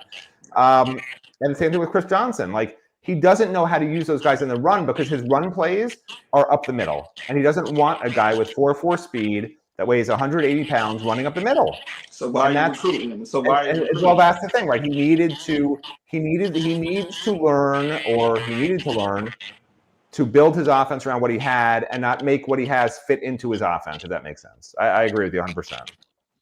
And one more thing, with the price, the premium quarterbacks that's going around in college football, and even in the NFL, nobody's letting good quarterbacks go. It is a reason why Georgia let Carson Beck go. It wasn't just because of his arm. It was everything, those concerns that were about him for his leadership, his selfishness, and all those things are starting to peak. Trust me, a team like Georgia isn't going to let a viable quarterback who they feel that can lead them to a SEC, a national championship, just go for any reason. So there's a reason why he was a reason why he was an NIL, but we better pray that he gets it together and he can lead us the rest of the way. But that's a fact. Got to, man. He's got to get it together. He should be a reporter. Why isn't Uki one of our reporters? He knows more than most of the people that Uki, I wish he would be able to work with. Man, he clearly can make a contribution. I mean, I don't know why you're creating so much chaos on the message board. Hey, Gary, it's good content, Gary. No, some of it is not good content. He's like a free employee. Hey, man, thanks, brothers. I'll talk to y'all later, man. Thank you, man. All right, Matt, I guess we've come to that point where we got to let you go get some sleep. Any parting thoughts here? I mean, I just hope fans hang in there. Don't overreact too much. I always say, and I've said it a million times, but it's never as bad as it seems unless you're Gary Ferman. It's never as good as it seems. It's always somewhere in the middle, which is what I forgot when the team was 5-0, right? It's never that good. I got caught up in all the fans' enthusiasms and everyone telling me that I was crazy for ever being negative, and I started to believe it. It's like that, it's that brainwashing that goes on where if enough different people tell you the same thing that you didn't necessarily believe, and they just keep telling you it and telling you it, you start to believe it. And I started to believe it. You drink the Kool-Aid, however you want to phrase it. And now I'm back to where I was preseason. I think this is, I said it in the preseason, and I've been saying it all year, actually. This is not a championship caliber roster yet, but you can see it coming. And the fans should not be overly disheartened by one loss when the coordinators played terrible, had terrible game plans, and the player, they're like Luis Delgadillo is. And Miami Hurricanes are I'm not calling them frauds. And the quarterback played like one of the worst games I can remember for the Miami Hurricanes. The good news is it can only go up from here. How much worse can it get? It certainly is not going to. I can't imagine it's going to. This has to be the low point of the season. Tell me I'm wrong. Am I wrong? Can it get lower than this? When you're 5-0 and ranked number 2, and you have a total meltdown. I mean, hopefully they don't lose another game, but if they do, just remember this is a building process, and this year's better than last year, and last year was way better than the year before. So as long as you keep going the upward trend, this is not a building process anymore. It's not. They're not there yet, so it's still building. They need to be. They are good enough. They are not there yet. I understand. So that means they're still building by definition. But this is not building this year. Okay, you're not building. I'm sorry. There's nothing being built here. You have a roster that was put together to win, okay? And they've got good enough players to win, but they got to get the job done top to bottom. This is a roster. Not it. This is a roster that has maybe 3 top 5 round picks on it in the NFL draft. This is a roster with 11 transfers that they took from other programs that are not homegrown, home built, home trained, home cultured. It's still being built, and they'll be better next year, and they'll be better the year after, I believe. And I've said it all along that I hope this year will be playoffs. Next year, they'll be competing for a national title. And I'm going to stick with that because everything else I said, before the season always seems to be right, and then it just seems to get changed when everyone else changes my mind. I'm not changing my mind anymore. I'm sticking with that.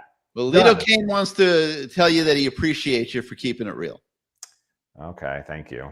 But I don't feel this is a building year. I felt like this is a year where they had a team good enough and still do I mean, they're good enough to win these next building games. Towards a national. You're not understanding. It's not like they're rebuilding. It's building towards a national championship caliber roster. That's what they're building, right? That's what I'm trying to tell you. I don't understand what you're talking about. That's what I'm talking about, because that's the end goal, and they're still building to that. They're not there.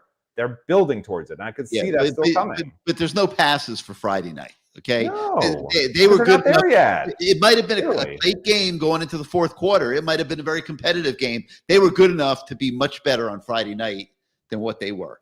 They're going to need 3 first-rounders, 5 or 6 players that are going to be top 4-round NFL guys to overcompensate for these coaching failures every season. There'll be a game or two every year with coaching failures. I just don't see it. Like I see as much. I see a bunch of it leaving, and then they got to try to get some of that back. I mean, we don't know. These are young guys on this roster. But they're not playing. They're not playing yet. But do you know how much of this roster is first and second year guys? I mean, if you want me not to go to sleep yet, I could look it up real quick and tell you. How many of them not named Malachi Tony are we seeing stepping into the play? Here you go. Okay, here you go. Players who are qualified as freshmen this year, there's 34 of them, and there's 21 that are qualified as sophomores. So that's 50. What is that? 55. And then the upperclassmen, you got 8 plus. Okay, 19. but of that 55, so two-thirds of the team is freshmen and sophomores. That's why I see it coming, right? Those are the guys who are the future, and you can still bring in your transfers and get your free agents. But that's where you see that core, right? Those first, second, but before you go to bed, right now, before you go to bed, go through that 55 and tell us how many of the 55 are in the rotation right now. Very, very few. I'm talking about the future. That's what I'm saying. Replacing these guys that are leaving after this year, the Maui Noahs, the Baines, the Mesidors, is not going to be so easy. Okay, these young guys need to be hits. This is what Mario Cristobal excels at: is getting recruits and developing them. And if he's not doing that, he needs to go. But if he's doing it, then that's what we got to see. This year has to count, in my opinion. That's the whole point of how you hire a great coach who's a great recruiter. 5 years later, those recruits better damn well be excellent players, or else what are we doing? Yeah, I don't disagree, but this year needs to count, and it still can. Okay, like this is not 9-3. It's all. We haven't seen the Mario Cristobal recruit roster play yet. Until then, I'm going to withhold judgment on him and whether he should stay or go, because this is not his team. This is a team of players. Half the team that we're seeing every week was recruited somewhere else and just came here this year. Like, I'm not putting that on Mario. You could put it on the coordinators for not doing the right stuff with these guys that they just got.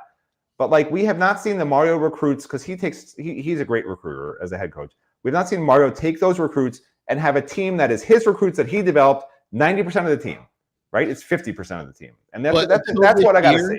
I got to wait and see that. Until this year, the level of evaluation was not good enough. I mean, it just wasn't. And it was. He had top 10 classes. There was no good evaluation for the transfer portal till this year, but it remains to be seen if there's good evaluation in the recruiting, because we haven't seen enough of those guys yet. But from what we've seen of this year, it's been much better, much better. Yeah. All right, Matt, go get some sleep, man. We'll see you. Thanks for stopping by on the show. Hang in there, Hurricane fans. Hang in there. They will. Look, I mean, everyone's upset, understandably, but once you go through, everyone's venting. We're not hiding from the way the fan feels. The Canes fans are up. I mean, you could see comments right now in the chat along with this show. I mean, people are like disappointed, and justifiably. I mean, that was a complete mess on Friday night. I have confidence in these guys. I don't agree with Matt that this is a development year. I have confidence in these guys that they are going to come back and get back to playing the level of football that they've played in so many stretches this year, which was pretty damn good. got to be ready for SMU, man. That's going to be a tough one. All right, let's bring in Bruce. Bruce, welcome to the asylum here. You're the voice of the fan. You got to turn your mic on. You're the voice of the fan, and we're going to count on you right now. Once you get that, there you go. We're going to count on you right now to the pulse of the Canes fan. The one I've seen is pretty upset. Your feelings as the voice of the fan. What's the pulse of the Canes fan? I don't think you have enough time. I think we'd have to go to 2:00 in the morning, Gary. You don't want to hear what I have. In the morning. I am pissed off beyond pissed off. And you know why? There's a lot of reasons. But I've heard for the last 2 weeks, you heard it in the pressers or whatever, we have to work on that offensive line. Those false starts are killing us. What the hell did they do for the last 2 weeks to stop that? Nothing. What did they do for the last 2 weeks to stop the horrible tackling that they showed in the fourth quarter against Florida State, or the bad angles they took against Florida State? 19 points in the fourth quarter and 14 against Louisville. 33 consecutive points were scored against Miami, and we didn't even get a field goal out of it. What is that all about? Now, they could practice and practice and practice and have hard practices and tough practices. That doesn't mean they were prepared for what Louisville was going to do. It's a big difference between going out there and sweating and busting your ass, and your schemes are off. You're not prepared. You're not looking at film. I don't know what the hell they did, but they were an abstract failure all across the board. All across the board, right? I mean, you talk about Josh Moore. Listen, people are going to say, well, you're not an offensive coordinator. What the hell do you know? I played quarterback. I know a little bit about football. Why don't they put that kid in there and send him deep 2 or 3 times? Let's see if the safety rolls on him. Because if the safety rolls on that kid, because he's your deep threat, then you have stuff underneath. But I don't think he got in 1 or 2 plays. Look, I know I heard you guys this morning talking about Beck was told not to try to play hero ball, or I'm trying out for the NFL in the Miami games. But he did it. He did it anyway. He looked like he was trying to win the Heisman in that game the other night. And actually, he blew it. He's not going to win the Heisman. I don't even know what his draft status is with anymore. Exclamation points. He may have taken himself out of even being drafted the way he played the other night. So I have a lot of questions here. Here we go. Why would you, if you're going to run Fletcher up the middle and you put in Marty Brown up the middle, then you bring in Lyle? Why on earth would you let him run up the middle? He's not an up the middle. I mean, he can do it. Get him in the flat. Get him swing passes, screens, flares, toss sweeps. Do they run those? They don't have those. Why isn't he on the perimeter where he belongs? Why the hell is he running up the middle? Well, at all. I totally agree with you. I don't know what's going on. I mean, I kind of understand what's going on with JoJo Trader. Some of it we can talk about. Some of it we can't. But beyond that, I don't understand how Josh Moore has totally disappeared from this team. I don't understand the season that Elijah Lofton is having. Makes no sense at all to me. Well, now I know why he's not playing that much, because he screwed up, but he's been screwing up. He whiffed on a block too. Yeah, no, he did. He whiffed on a block, Gary. Yeah, I know. I mean, I felt stupid for being such a proponent of his when he screwed up the other night. But you know what? Is he getting enough reps? Is he as engaged as he needs to be? Is he in the tank because he's not really contributing to the team very much? I mean, there could be a lot of factors that go into that. I know that guy's a damn good football player, Bruce. I mean, he just is. He's got the skill set to be a damn good football player. And he should be getting the ball out in the flat too a lot, because they're both they're standing on he's throwing it down the field. Let me ask you this one though. But when I say Josh Moore, I'm not saying throw him 10 balls. In the first quarter, just let him run deep twice. He doesn't even have to get the ball.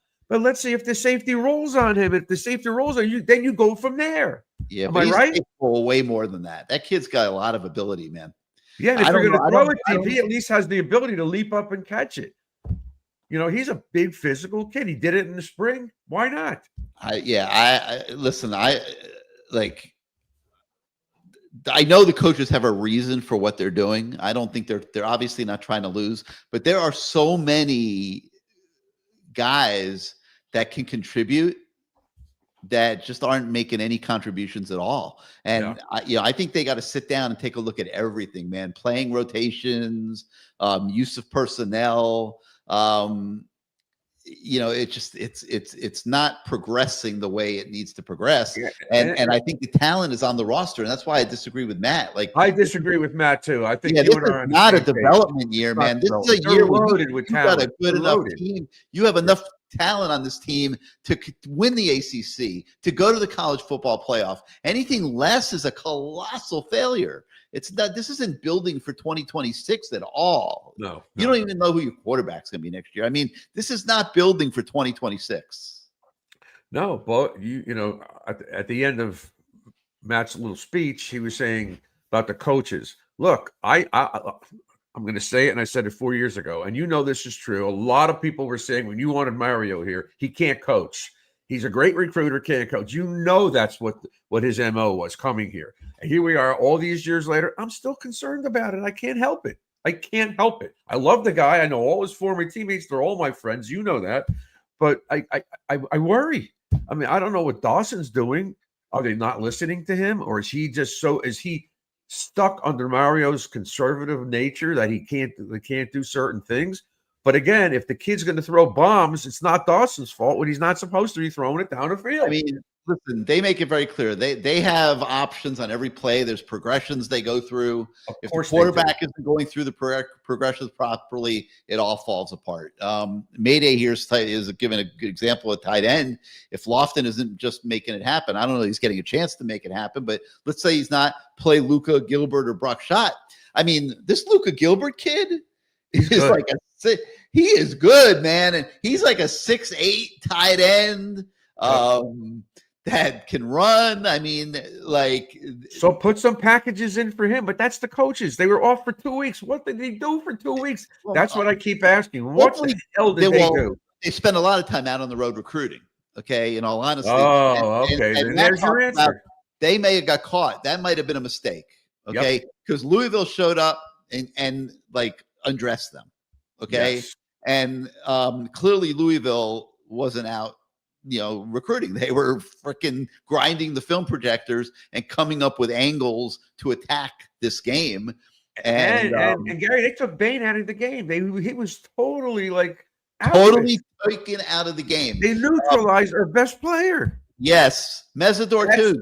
I know he got hurt, but he didn't do much either. And they just schemed up every level of this game and did such a great job coaching. I mean, you got to give credit where credit's due. Jeff Brom, you did it. I mean, there's no disputing it. I can't even imagine what we would look like if he was our coach or their offensive coordinator with the talent we have. He lost to Virginia. He lost to Virginia too, Bruce. Let's not get too carried away. I mean, he lost to Virginia. I mean, Virginia's everything's not perfect all the time there either. But this particular game, he's very good. But this particular game, the way he schemed it up, and the work that they put in and the game plan they came in with, man, they were ready for that game. Miami was not. And there's no getting around that, and that can't happen again. And I know Mario's gonna do everything he can do to make to create a situation where that does not happen again. But of course. I agree. But they've only played one game in a month. That was a screwball schedule that they had. Oh, by the way, speaking of the ACC, those referees are a joke. It was bad. I know they're not getting paid. They're not getting paid off because that's not legal. I doubt they're doing that, but they are dumb. I don't know how 6 people can be out there and they don't see Malachi get tackled. And then Malachi does not call for a fair catch, and he was running for a touchdown, and they blow the whistle. Like, he didn't do this. He had his hand to the side. He got his arms too high.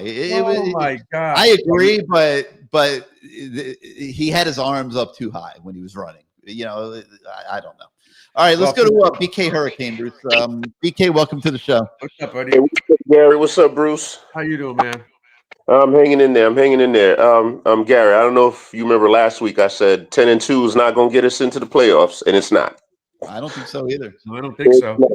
It's not getting us into the playoffs. We have to win out every game, and it's probably better that we don't make it to the ACC championship game. I know a lot of coaches last year were saying it doesn't matter. It doesn't matter. If you're set up to make the playoffs, don't set yourself up for another obstacle. Just don't. Except the fact we're going to lose the bye that we could have had we won. Yeah, we're going to lose the bye, but you know what? We have to make the playoffs this year. That's the number one goal of this team right now. Yeah. I know originally it was like, let's win the ACC. No, the number one goal right now is to make the playoffs. What happens after that? This is a win of a season for this team. Okay. And I don't want to overreact as to what happened on Friday. And I'm not overreacting. Everybody's saying, well, maybe Louisville is just that good and Miami had a bad day. Miami had the worst possible day. The coaches were out of whack and Carson Beck was out of whack. Yeah, that's just what it is. As good as an offensive coordinator that Brom is, the defense did enough to still win that game. I agree. I had no problem with the defense at all. Those kids they played hard. Louisville was good. Game. As good as they made all the big plays. That fake field goal just took the wind out of my sails. Even with the fake field goal, even with the Chris Bell going crazy, the defense still did enough to win the game. The offense did not show up. Chris Bell is a stud. He's a stud no matter who he's playing for, and he's going to make. If you scheme it up well for him, the way Jeff Brom did, he's going to make plays. I mean, that kid is really isolating him in man coverage. And I wonder if Heatherman could do it all over again, whether he doesn't try to have Frederic running all over the field with him. Because he can do it all over again because they're not going to run into another wide receiver like Chris Bell, and they're not going to run into another running back like that Brown kid. I mean, I think those two guys' speed caught Miami totally off guard. I didn't even think Chris Bell was that fast, and I watched him play for years. He's fast and he's good. He's good and fast enough. Quarterback looked like a Heisman Trophy winner because we did not get to him at all. No, and trying to cover him the way we were trying to cover him was flawed. I mean, it's hard to cover a guy like that running across the field chasing. But you know what, Gary? In all fairness, I'm gonna give that to Brian Brom because he exploited our one weakness. Our linebackers don't have the best eye discipline, and both times when Chris Bell scored, it was a short pass, and he ran it right up the middle of the field, right where the linebacker should have been. Yeah, they were made to look bad on those plays. Yes. Right where the linebacker should have been. So Brian Brom was smart enough to expose the one flaw Miami has on defense, and that's linebacker, and he exposed it all night long.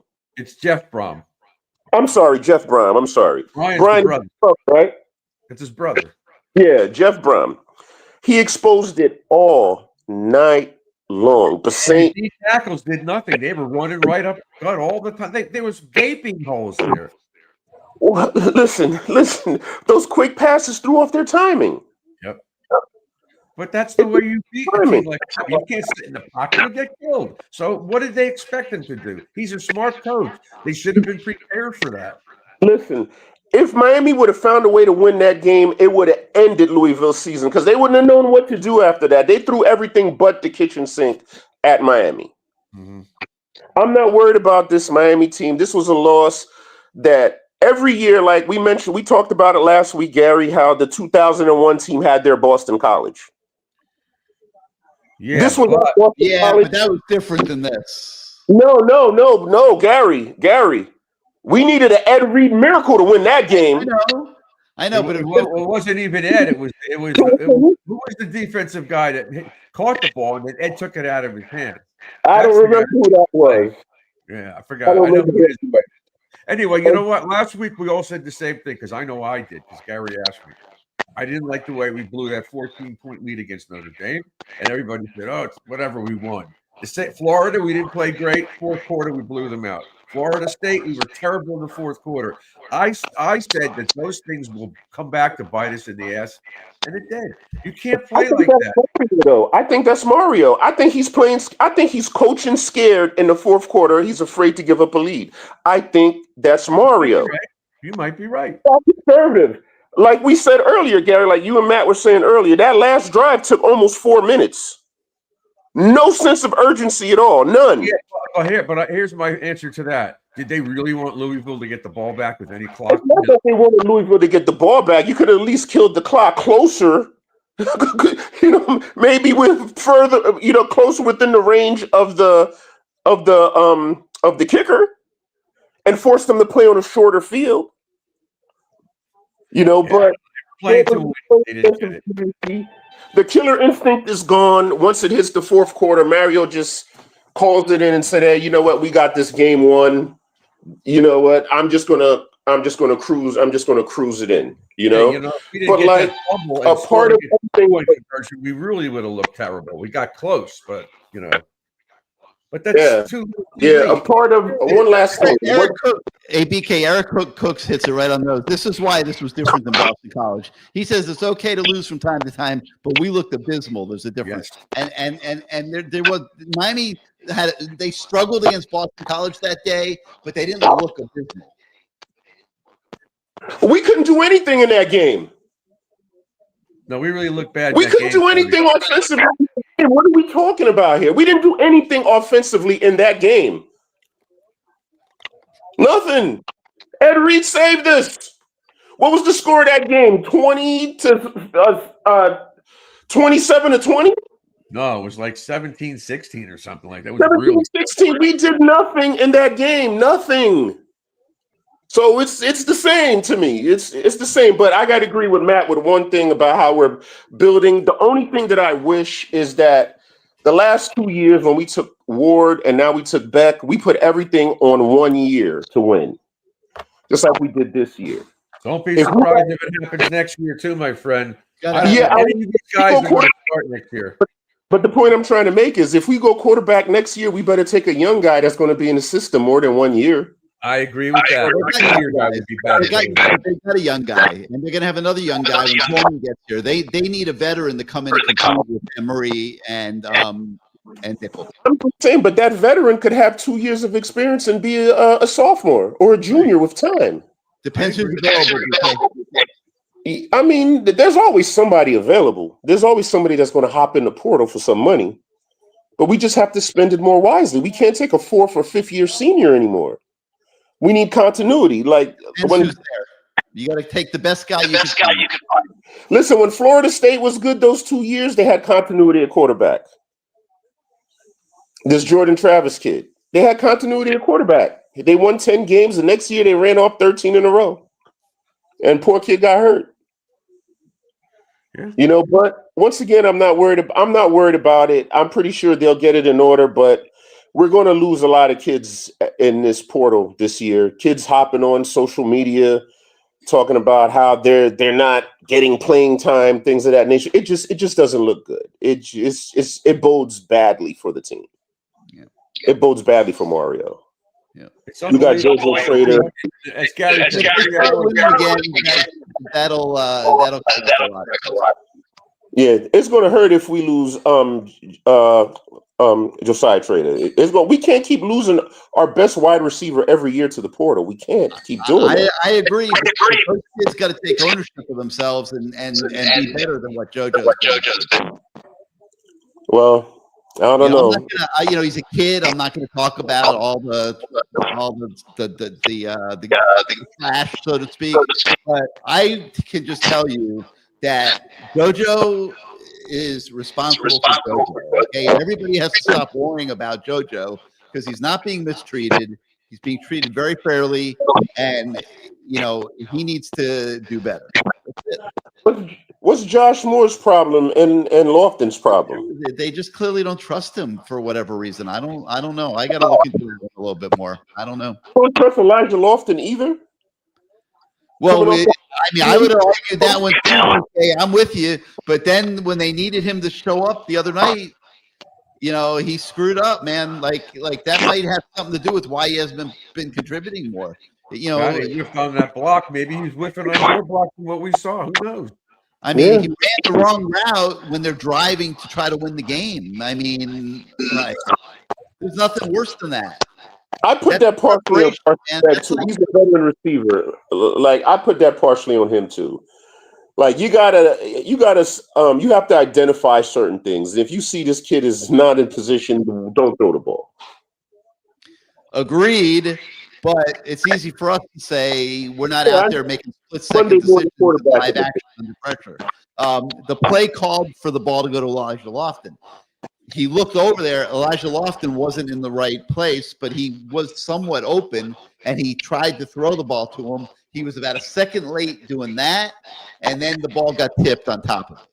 The whole play ended up being an abomination because Lofton wasn't where he was supposed to be. Right, he was supposed to do like a square out, and he drifted. Right. He should have had the defender on his rear end behind him, and he didn't. Yeah. That's when he got picked up. Yeah, but at the end of the day, I think we'll be all right. The only game I'm worried about is Pitt because I hate coaches like Pat Narduzzi. SMU, my buddy. Don't sleep on SMU, man. No. Let me tell you why. This is the game where you're going to see Shannon Dawson roll out every trick play in the book. Good. Let's see it all. Yeah, let's see it all. It's those coaches like Brom and Narduzzi that scare me. Yeah, well, Narduzzi's going to pull off. Pretty damn good too, man. Game. Listen, Gary and I both said last week this was going to be the best game we played all year to date, and we were dead wrong. So I'm not predicting what we're going to do against SMU or Pitt. I just want to see them beat Stanford and then go from there. But stop making all these things like we have to correct, and you don't correct anything. You got to do better than this. Yeah, all right, show me W's. All right, guys, thanks a lot. Thank you, man. Bye. So Mayday, I gotta talk to Mayday for a minute. You saw me down there taking video of DJ Khaled. That was about an hour before the game, long before the pregame warmups began. You didn't see me taking video of DJ Khaled running wind sprints up and down the field on the actual playing field next to the team that was trying to warm up for the game. And one of our photographers did get the picture, which I showed. I did show Mario wasn't around. There was no coaches around. Mario is right there. You can see Mario I see him on the right side of the picture. Yeah. He's freaking trying to get his team ready to play a game. Like, this was ridiculous. Okay. Like, I mean, listen, I'll consider myself wrong if Mario signed off on this and he was okay with it. I have never seen anything like this. I have never in all my years of covering football and covering Miami football ever seen an international music celebrity running wind sprints up and down the sideline with the team during pregame warmups. Obviously he needs to run those sprints. That's one. Yeah, well, that's a whole. And two, that kind of reminded me of Nevin Shapiro coming out of the smoke, which he never should have been allowed to do that. Yes, is there really that big of a difference? And Nevin Shapiro, who to this day is still sitting here doing inflammatory, negative podcasts against the program that people are paying attention to for some reason. And the former players are joining him, and I was kind of upset. It's unbelievable. Yeah. Yeah. So anyway, all right. Jake's been patient. I'm sure he's like completely hammered by this point. Taking it easy today. But Jake, welcome back to the show. You not have any wine tonight? What's that? No wine tonight. You're. Oh yeah, no. I figured by now you've been probably pounded at least the bottle. Come on now, let's not talk crazy. We're I'm taking it easy tonight. Yeah, well, you're coherent, which is good. Yeah. Wow. What a letdown.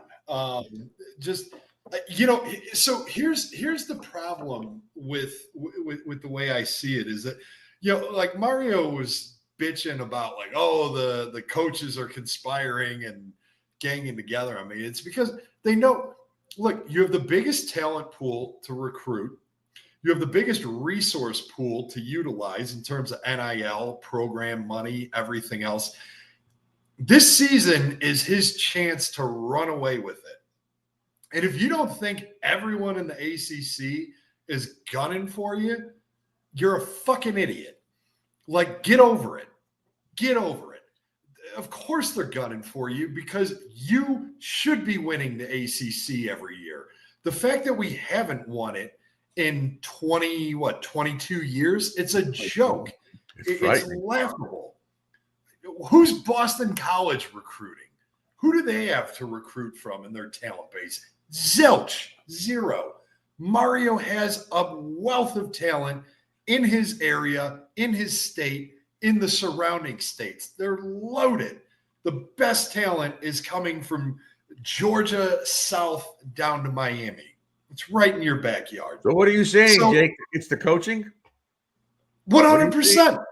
Okay. I'm just getting it out of you. I'm playing lawyer now. I just want to hear A it. good coach utilizes the players he has to the skill set they have.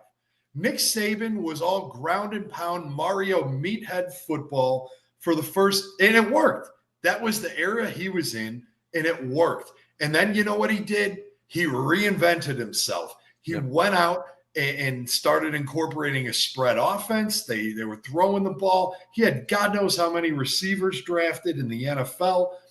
Mario has this stubborn meathead dipshit mentality. Like, we're going to run up the A gap no matter what. I don't care if they have 11 guys crashing in on the A gap. We're going to run it up. We just got to muscle it up. And you can't. There's nowhere to go, Mario. You've got to change the running game. It's infuriating. Did you hear what I said before, though? Did you hear what I said? You got Fletcher up the gut. You got Brown up the gut. And then you bring in Lyle, and he's still running up the middle. Why? Why? Who would do that? Now, in fairness, you can't just run Lyle outside, but he's not playing enough. I didn't say just. I said, but you got to get him out there. Yeah. But he's not doing enough to where that's an issue. A single goddamn playoff tackle. Every time we've done it this year, it's been like an 8, 10, 12-yard gain, but we've only done it like 5 times. Why? Why are you so goddamn stubborn? Why did you build the Ferrari to crash it into the fucking wall? It's infuriating. Well, didn't Florida State stop our run as well? They did pretty good against our running game. Now these guys did the same thing. So Stanford will do it. They're not going to beat us. Because we only they're going to make Beck take what's given to him, because if he's not going to stop throwing bombs, we're going to keep losing. We only run up the A gap, and it's so predictable. I have a limited football knowledge. I played high school football in Illinois. Not very great. So not a hotbed. But when I can sniff out a play before it happens, you're in trouble. In our running game, I can predict it at least 50% of the time. So when you have a great coach like Brian Brom and some of the other coaches we're going to see, no shit, they're going to win. It doesn't matter if you have the best offensive line. If the other team knows exactly what you're doing before you snap the ball, all they have to do is crash down on it. And sometimes I said it last week, it's just a matter of bodies. When they have 8 people crashing in on the A gap in the middle of the field, how can you? It doesn't matter if you have monsters out there who can just smash guys into oblivion. They got to get through 8 or 10 of them just to create a minuscule hole. Yeah. You have not to mention the false starts. And for the last couple of weeks, we're killing ourselves. I heard you saying that. I have a theory. These guys know that the other team knows exactly what they're doing, and they are just looking to just blast out of their stance because they have to, because our run game and our play calling is so goddamn predictable. They have no choice but to, and so they're just reacting to every small movement because they know that they have to hit so hard onto what they're doing, and it's killing us. And I was so excited. What a letdown, because it seemed like we finally had some discipline on this team and that we finally had some culture built. And wow, one bye week and it, boom, gone. Right. The first 3 quarters of the Florida State game, we were all jumping up and down like we're number one. The hell with Ohio State. And look what's happened since then. 4 quarters of really not such good football. These players, excuse me. And I'll blame Mario. You know what? Look, you had time in the bye week before Florida State to go out and recruit. It was so imperative. You can tell that these players, the coaches were gone, and you're over talking to Uncle Drew about your draft status. You're fucking around with DJ Khaled. Right. I mean, it's just no focus in this game. And it blew up. It blew up in spectacular fashion. And the joke of it is we lost by a field goal. I mean, this imploded and we lost by a field goal. Had that ball not been picked off, that was a good catch by that kid too. But had not, we would have tied the game up. That was amazing. He reached out with his fingertips and flicked it back up to himself and brought it in immaculately 2 inches off the ground. I mean, that was the story of the game, though. They had made every big play they had to make. They made it. But they did that only because we showed up just completely flat, completely uncoached. Gary, what do you think that is? I mean, he talks for 2 weeks about the rat poison. And it happened anyway. Why would that happen? Arrogance. I'm not sure it was rat poison, Bruce. I think it was just not being. It was arrogance. It was getting outcoached like badly and not being ready to play. I mean, I don't know that all. I mean, it was bad. The rat poison was bad. I was like everybody around the country was talking about Miami. I mean, Miami. But that arrogance, escape it, and that stupidity. Because look. So the reason this season is so important is like Mario's been doing a good job recruiting, but it hasn't been like killer. He's been averaging Mario is a bad game day coach. He's been a head coach for 18 years. It's not going to change. He needs talent, and he needs lots of it. He needs. I think you're wrong, Jake. I'll disagree before you finish. I think they're loaded. Okay. I think they need a quarterback. I thought this guy was going to be not making mistakes, but he is. He's not Cam Ward. If Cam was the quarterback of this team this year with the offensive line and the defensive people he's got, we would definitely go undefeated. Next year, there's a problem. Who's going to be our quarterback next year? Most of these guys will still be back. Some of them will be gone, but there's still enough talent and backups to be able to play. But we need a quarterback for next year. And I don't think anybody on the roster right now. Viv Ciao brings up a legitimate point. Will the negativity from the fan base put Carson Beck into a deeper abyss? And more and worse. I don't know. I don't know if he listens to us. I don't know if he cares. So, Bruce, I agree with the point you just made. But here's the thing with Beck is his stock was going up. Yep. It was going up. And then you know what happened? His agent got in his ear. Other people got in his ear and said, you know what? Go put some film out there because you're going to be number one. Carson Beck's not going to be number one. If they would have won and he had not such great stats, he'd still be up there. But they lost because of him and other reasons, obviously. And now he's got to make it up again. And I don't know if look, you know what? He's not going to be a first-round draft pick based on what I've seen. Yeah.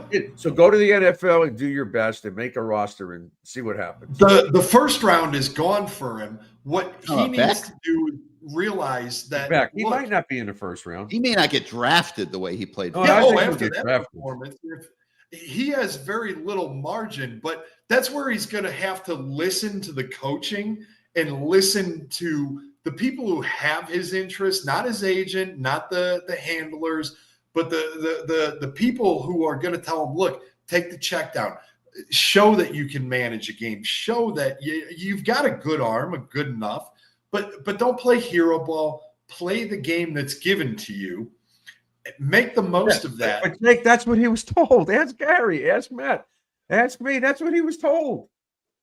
He was told to do that. I think he bought into the bullshit. This is him trying to prove something. And I don't care what the coaches say. I'm going to go into the NFL and I'm going to be a first pick in the draft. And that's what he's doing. So he's not listening. So you know what? If he keeps doing this, you take him out of the game and you put in Emory Williams, and I think he could have won that game. Oh yeah. I mean, because I agree. We lost by a field goal. They're in too deep with Beck. They're not pulling Beck to put Emory Williams in the game. But if he keeps doing what he's been doing, keeps doing it, yes, then you might get. But by then, the season's going to be shot. Right. Is there a penalty being imposed on this team for the penalties? At this point, I think it should be just corporal punishment for all. Run until your nose bleeds. Because, like, Francis Mauigoa, you killed our drive with this stupid thing. A puny little linebacker bumped into you, and you smash him to the ground. Stupid. You're better than that. Stop it. We can't keep doing this to ourselves.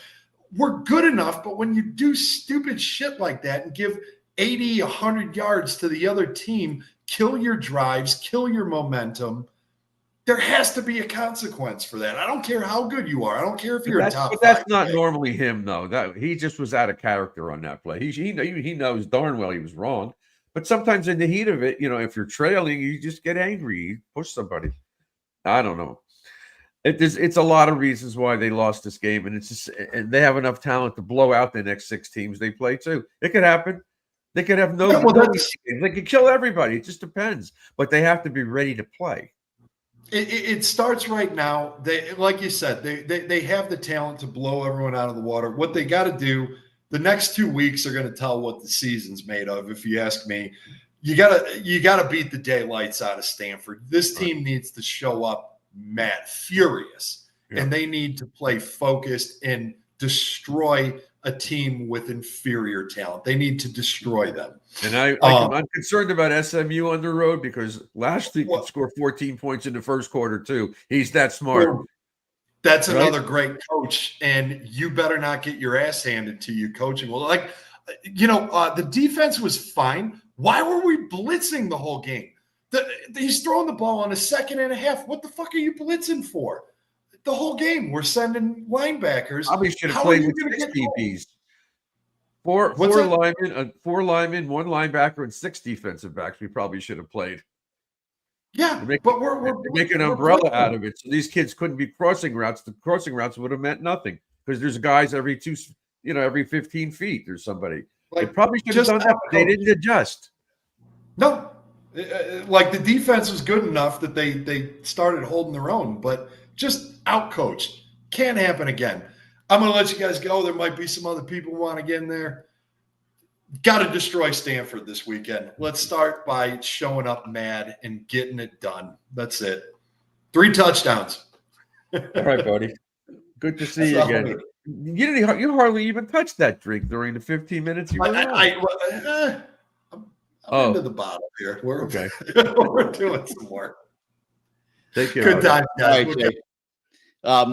Viv Xiao, we have a right to be mad and upset, but we shouldn't turn on the team of players. I don't see anybody turning on the team and the players. I mean, making a social media video showing the bad performance Friday it's not turning on anybody. I mean, it's like it's reacting to what they saw, and it's harsh, but harsh got earned on Friday night, and you don't want harsh. You got to play better than that. I think they will. Like I don't think anybody's turning on the team. Like I really don't. I think that was a mulligan on Friday night, but you don't have any more mulligans. Right. But it's not as if Beck was the only one that didn't play well. It seemed like everybody, like you said, the entire football program failed on Friday night. It sounds true. There really wasn't a lot of positivity. They did come back. They did get the ball at the end. They had a chance to tie it or win it, and they didn't do it. Yeah.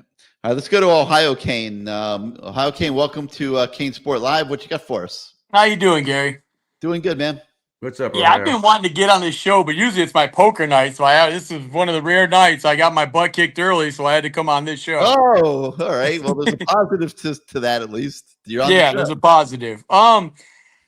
It's funny. I heard Bruce bringing up how we gave back some leads and the games became a little tighter. The Notre Dame game, the Florida game, the Florida State. And a lot of that, I think, was you mentioned it. I heard on one of the morning CaneSport shows. I think that we lose our aggression on early downs. Play action on early downs becomes non-existent. We get a big lead and we tend to just go into the shell where we're running into the A gaps. First down, second down, another run into the A gaps. Third down, it's basically a one-play series. We're putting it on Carson on 3rd and 7.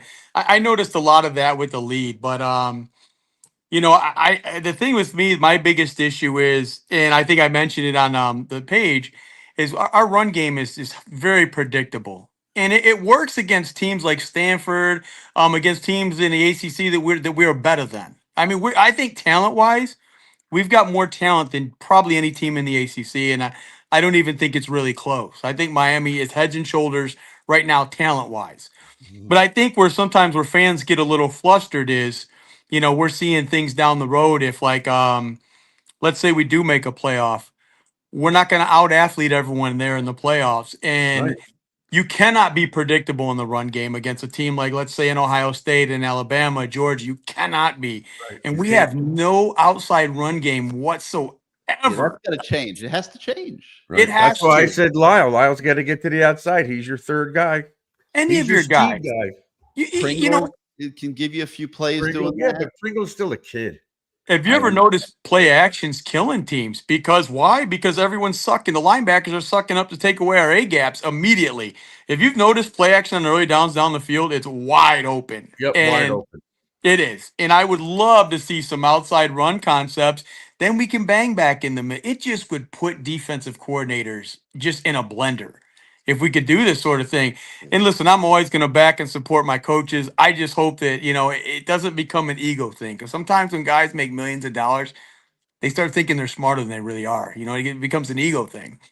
And this is a really good football team. I think we, in the NIL era. I mean, obviously, this is nothing like our national championship, but football now than it was in 2001. 2001, a guy like Willis McGahee, he's not sitting behind Portis and Gore in today's day and age. He's not. He's He's leaving. gone. So it's just different. It's different. Yeah. But we can compete with anyone. I mean, I've watched other teams. I've watched Ohio State. Listen, Ohio State looks great right now. They're crushing people, but they have not been tested athletically. And I live up here. I watch your games as much as I watch our games because my girlfriend's a diehard Bucks fan. And athletically, we have the talent to compete with other teams around the country. I just can get concerned, will we get out schemed in a big game? But I mean, we still have to worry about SMU. And I bought tickets to the Pitt game. I don't know if you guys are coming up to Pitt to watch. I mean, I know Gary probably will. Bruce, I don't know if you want to come suffer through the cold. Probably But not. Probably yeah, I don't blame you. But it's a tough game. Pitt's playing better I might ball. go to SMU though, but I don't think I'm going. Okay. I don't blame you. But Narduzzi's a heck of a coach, and what an odd thing. The quarterback from Pitt was a local high school kid up here where I live in Ohio, and it's funny because the high school he went to produces zero talent. But And he wasn't highly recruited, right? he was like a low 4-star, maybe a high 3-star, something like that. But he was athletic, and it's funny. I did go check him out a couple of times in high school, and you're looking at him like, because he didn't play at the bigger schools, Right. but he's talented. The kid's a really talented kid, He seems and pretty smart too. he's a very smart kid. Very His father smart. was a hell of a baseball player, so the kid definitely has the athletic gene in his family. But But I I just think we're really way more talented than Pitt. We could lose because of the cold. We could lose because we can get out coached. But I think Correct. we're way more talented than them, and hopefully we're a lot better. Maybe we make some changes in our offense. What we're doing, it I'd just love seems to- like it's almost like Mario said, "Here we are. Come beat us. Not be ready. Let's go beat them." It's like, here we are. Just do what you want to do. We're still going to win the game. And he's wrong. We got to make adjustments. We have to change the offense and the philosophy. I'm not sure that was the What we're case doing. earlier in the year in some of those games, but But we almost lost a few of those games. We could have. I agree. Yeah, we could have. And I think teams early in the year, I don't think they looked at some things, but they didn't have enough film on us with the back offense, with back under the, running the show.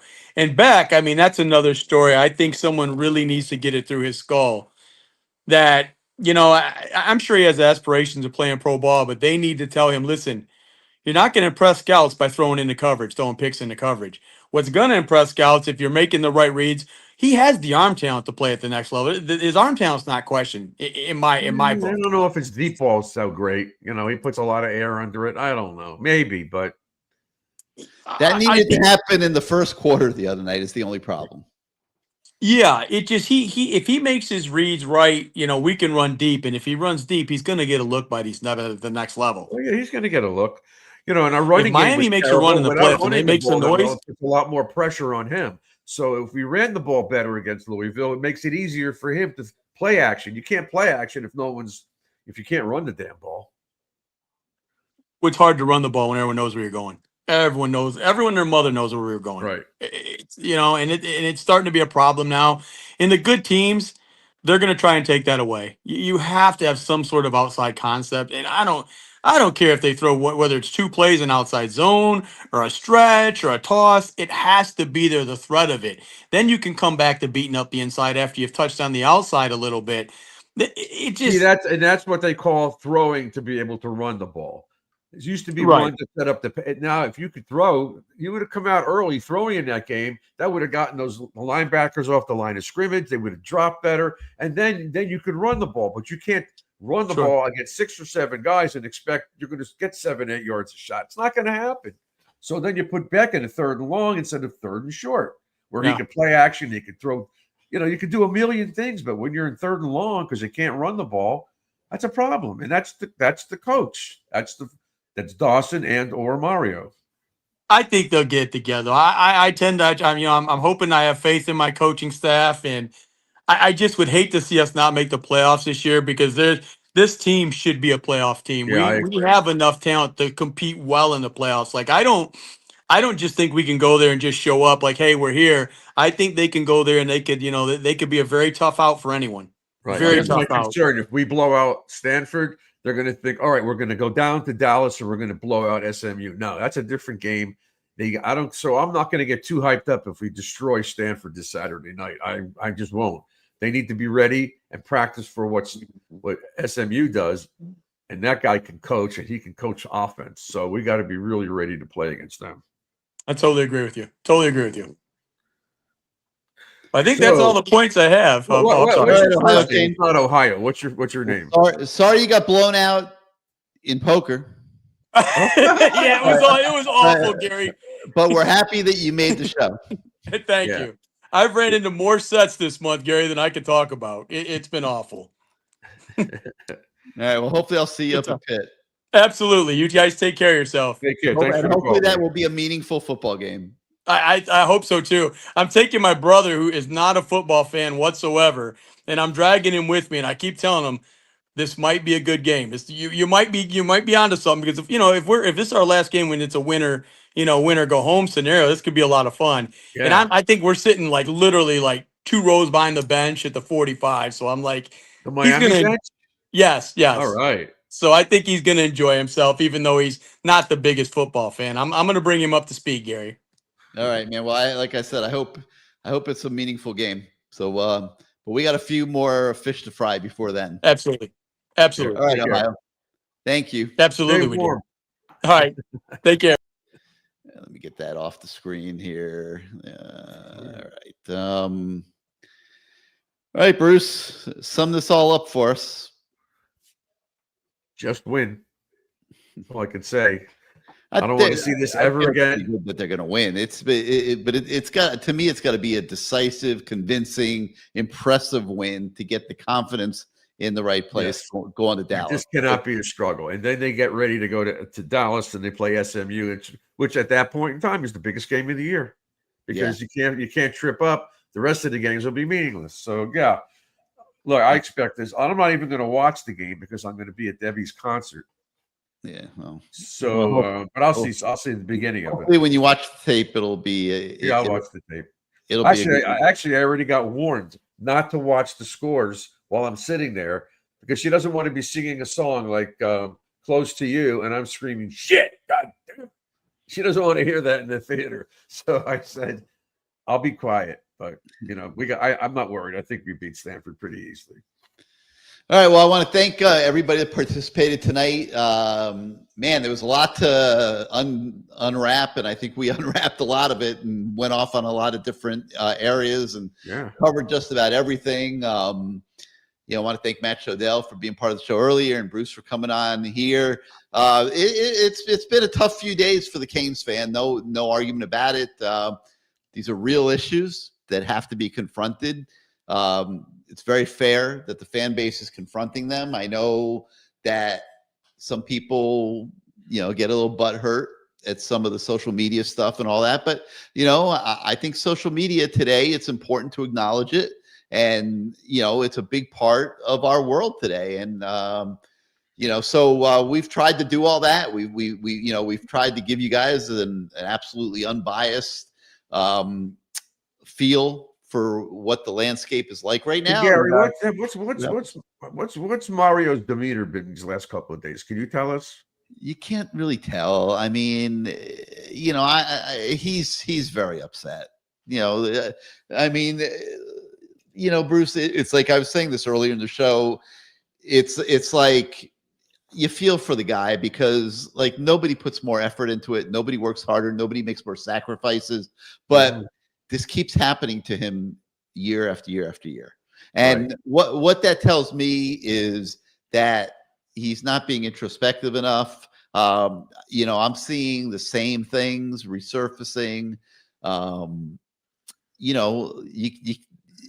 can't leave all that offense out on the field. You can't, you have to score in today's college football. I mean, some of these coaches are good. Jeff Brom is damn good, and they're lucky he didn't score more than 24 points. I mean, he's certainly capable of doing more, and they got 14 in the early part of the game. So I don't know, man. It's like I hope he could figure it out. I hope they can get this thing back together here.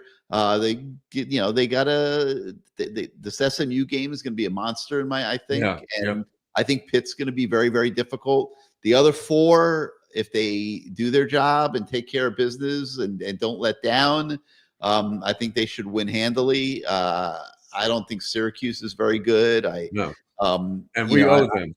I know Matt's worried about NC State, and they're a dangerous bad team, but you have them at home. You got to take care of business in those games. And but I think it's important Saturday that they get their confidence back, execute, have a very good week, and be in a good mental state as they get on the plane to go to Dallas the next week, and be prepared for Rhett Lashley throwing the kitchen sink out at him, because he will, without a doubt. He will. Absolutely, he will. Yep. All right. Tomorrow night, 8:00, the Lamar Thomas Show will be here. I encourage everybody to come back. It should be a good one. We're going to have Steve Walsh is our special guest tomorrow night. And that's gonna be real insightful, because he's going to be able to take us inside the mind of Carson Beck and just what he's going through and why he might have played a game that poor and how he bounces back from that. And I'm sure a lot more. So looking forward to a really good Lamar Thomas Show tomorrow night. So for Matt and Bruce, I'm Gary. Thank you so much for joining us tonight, everybody. We'll see you next time.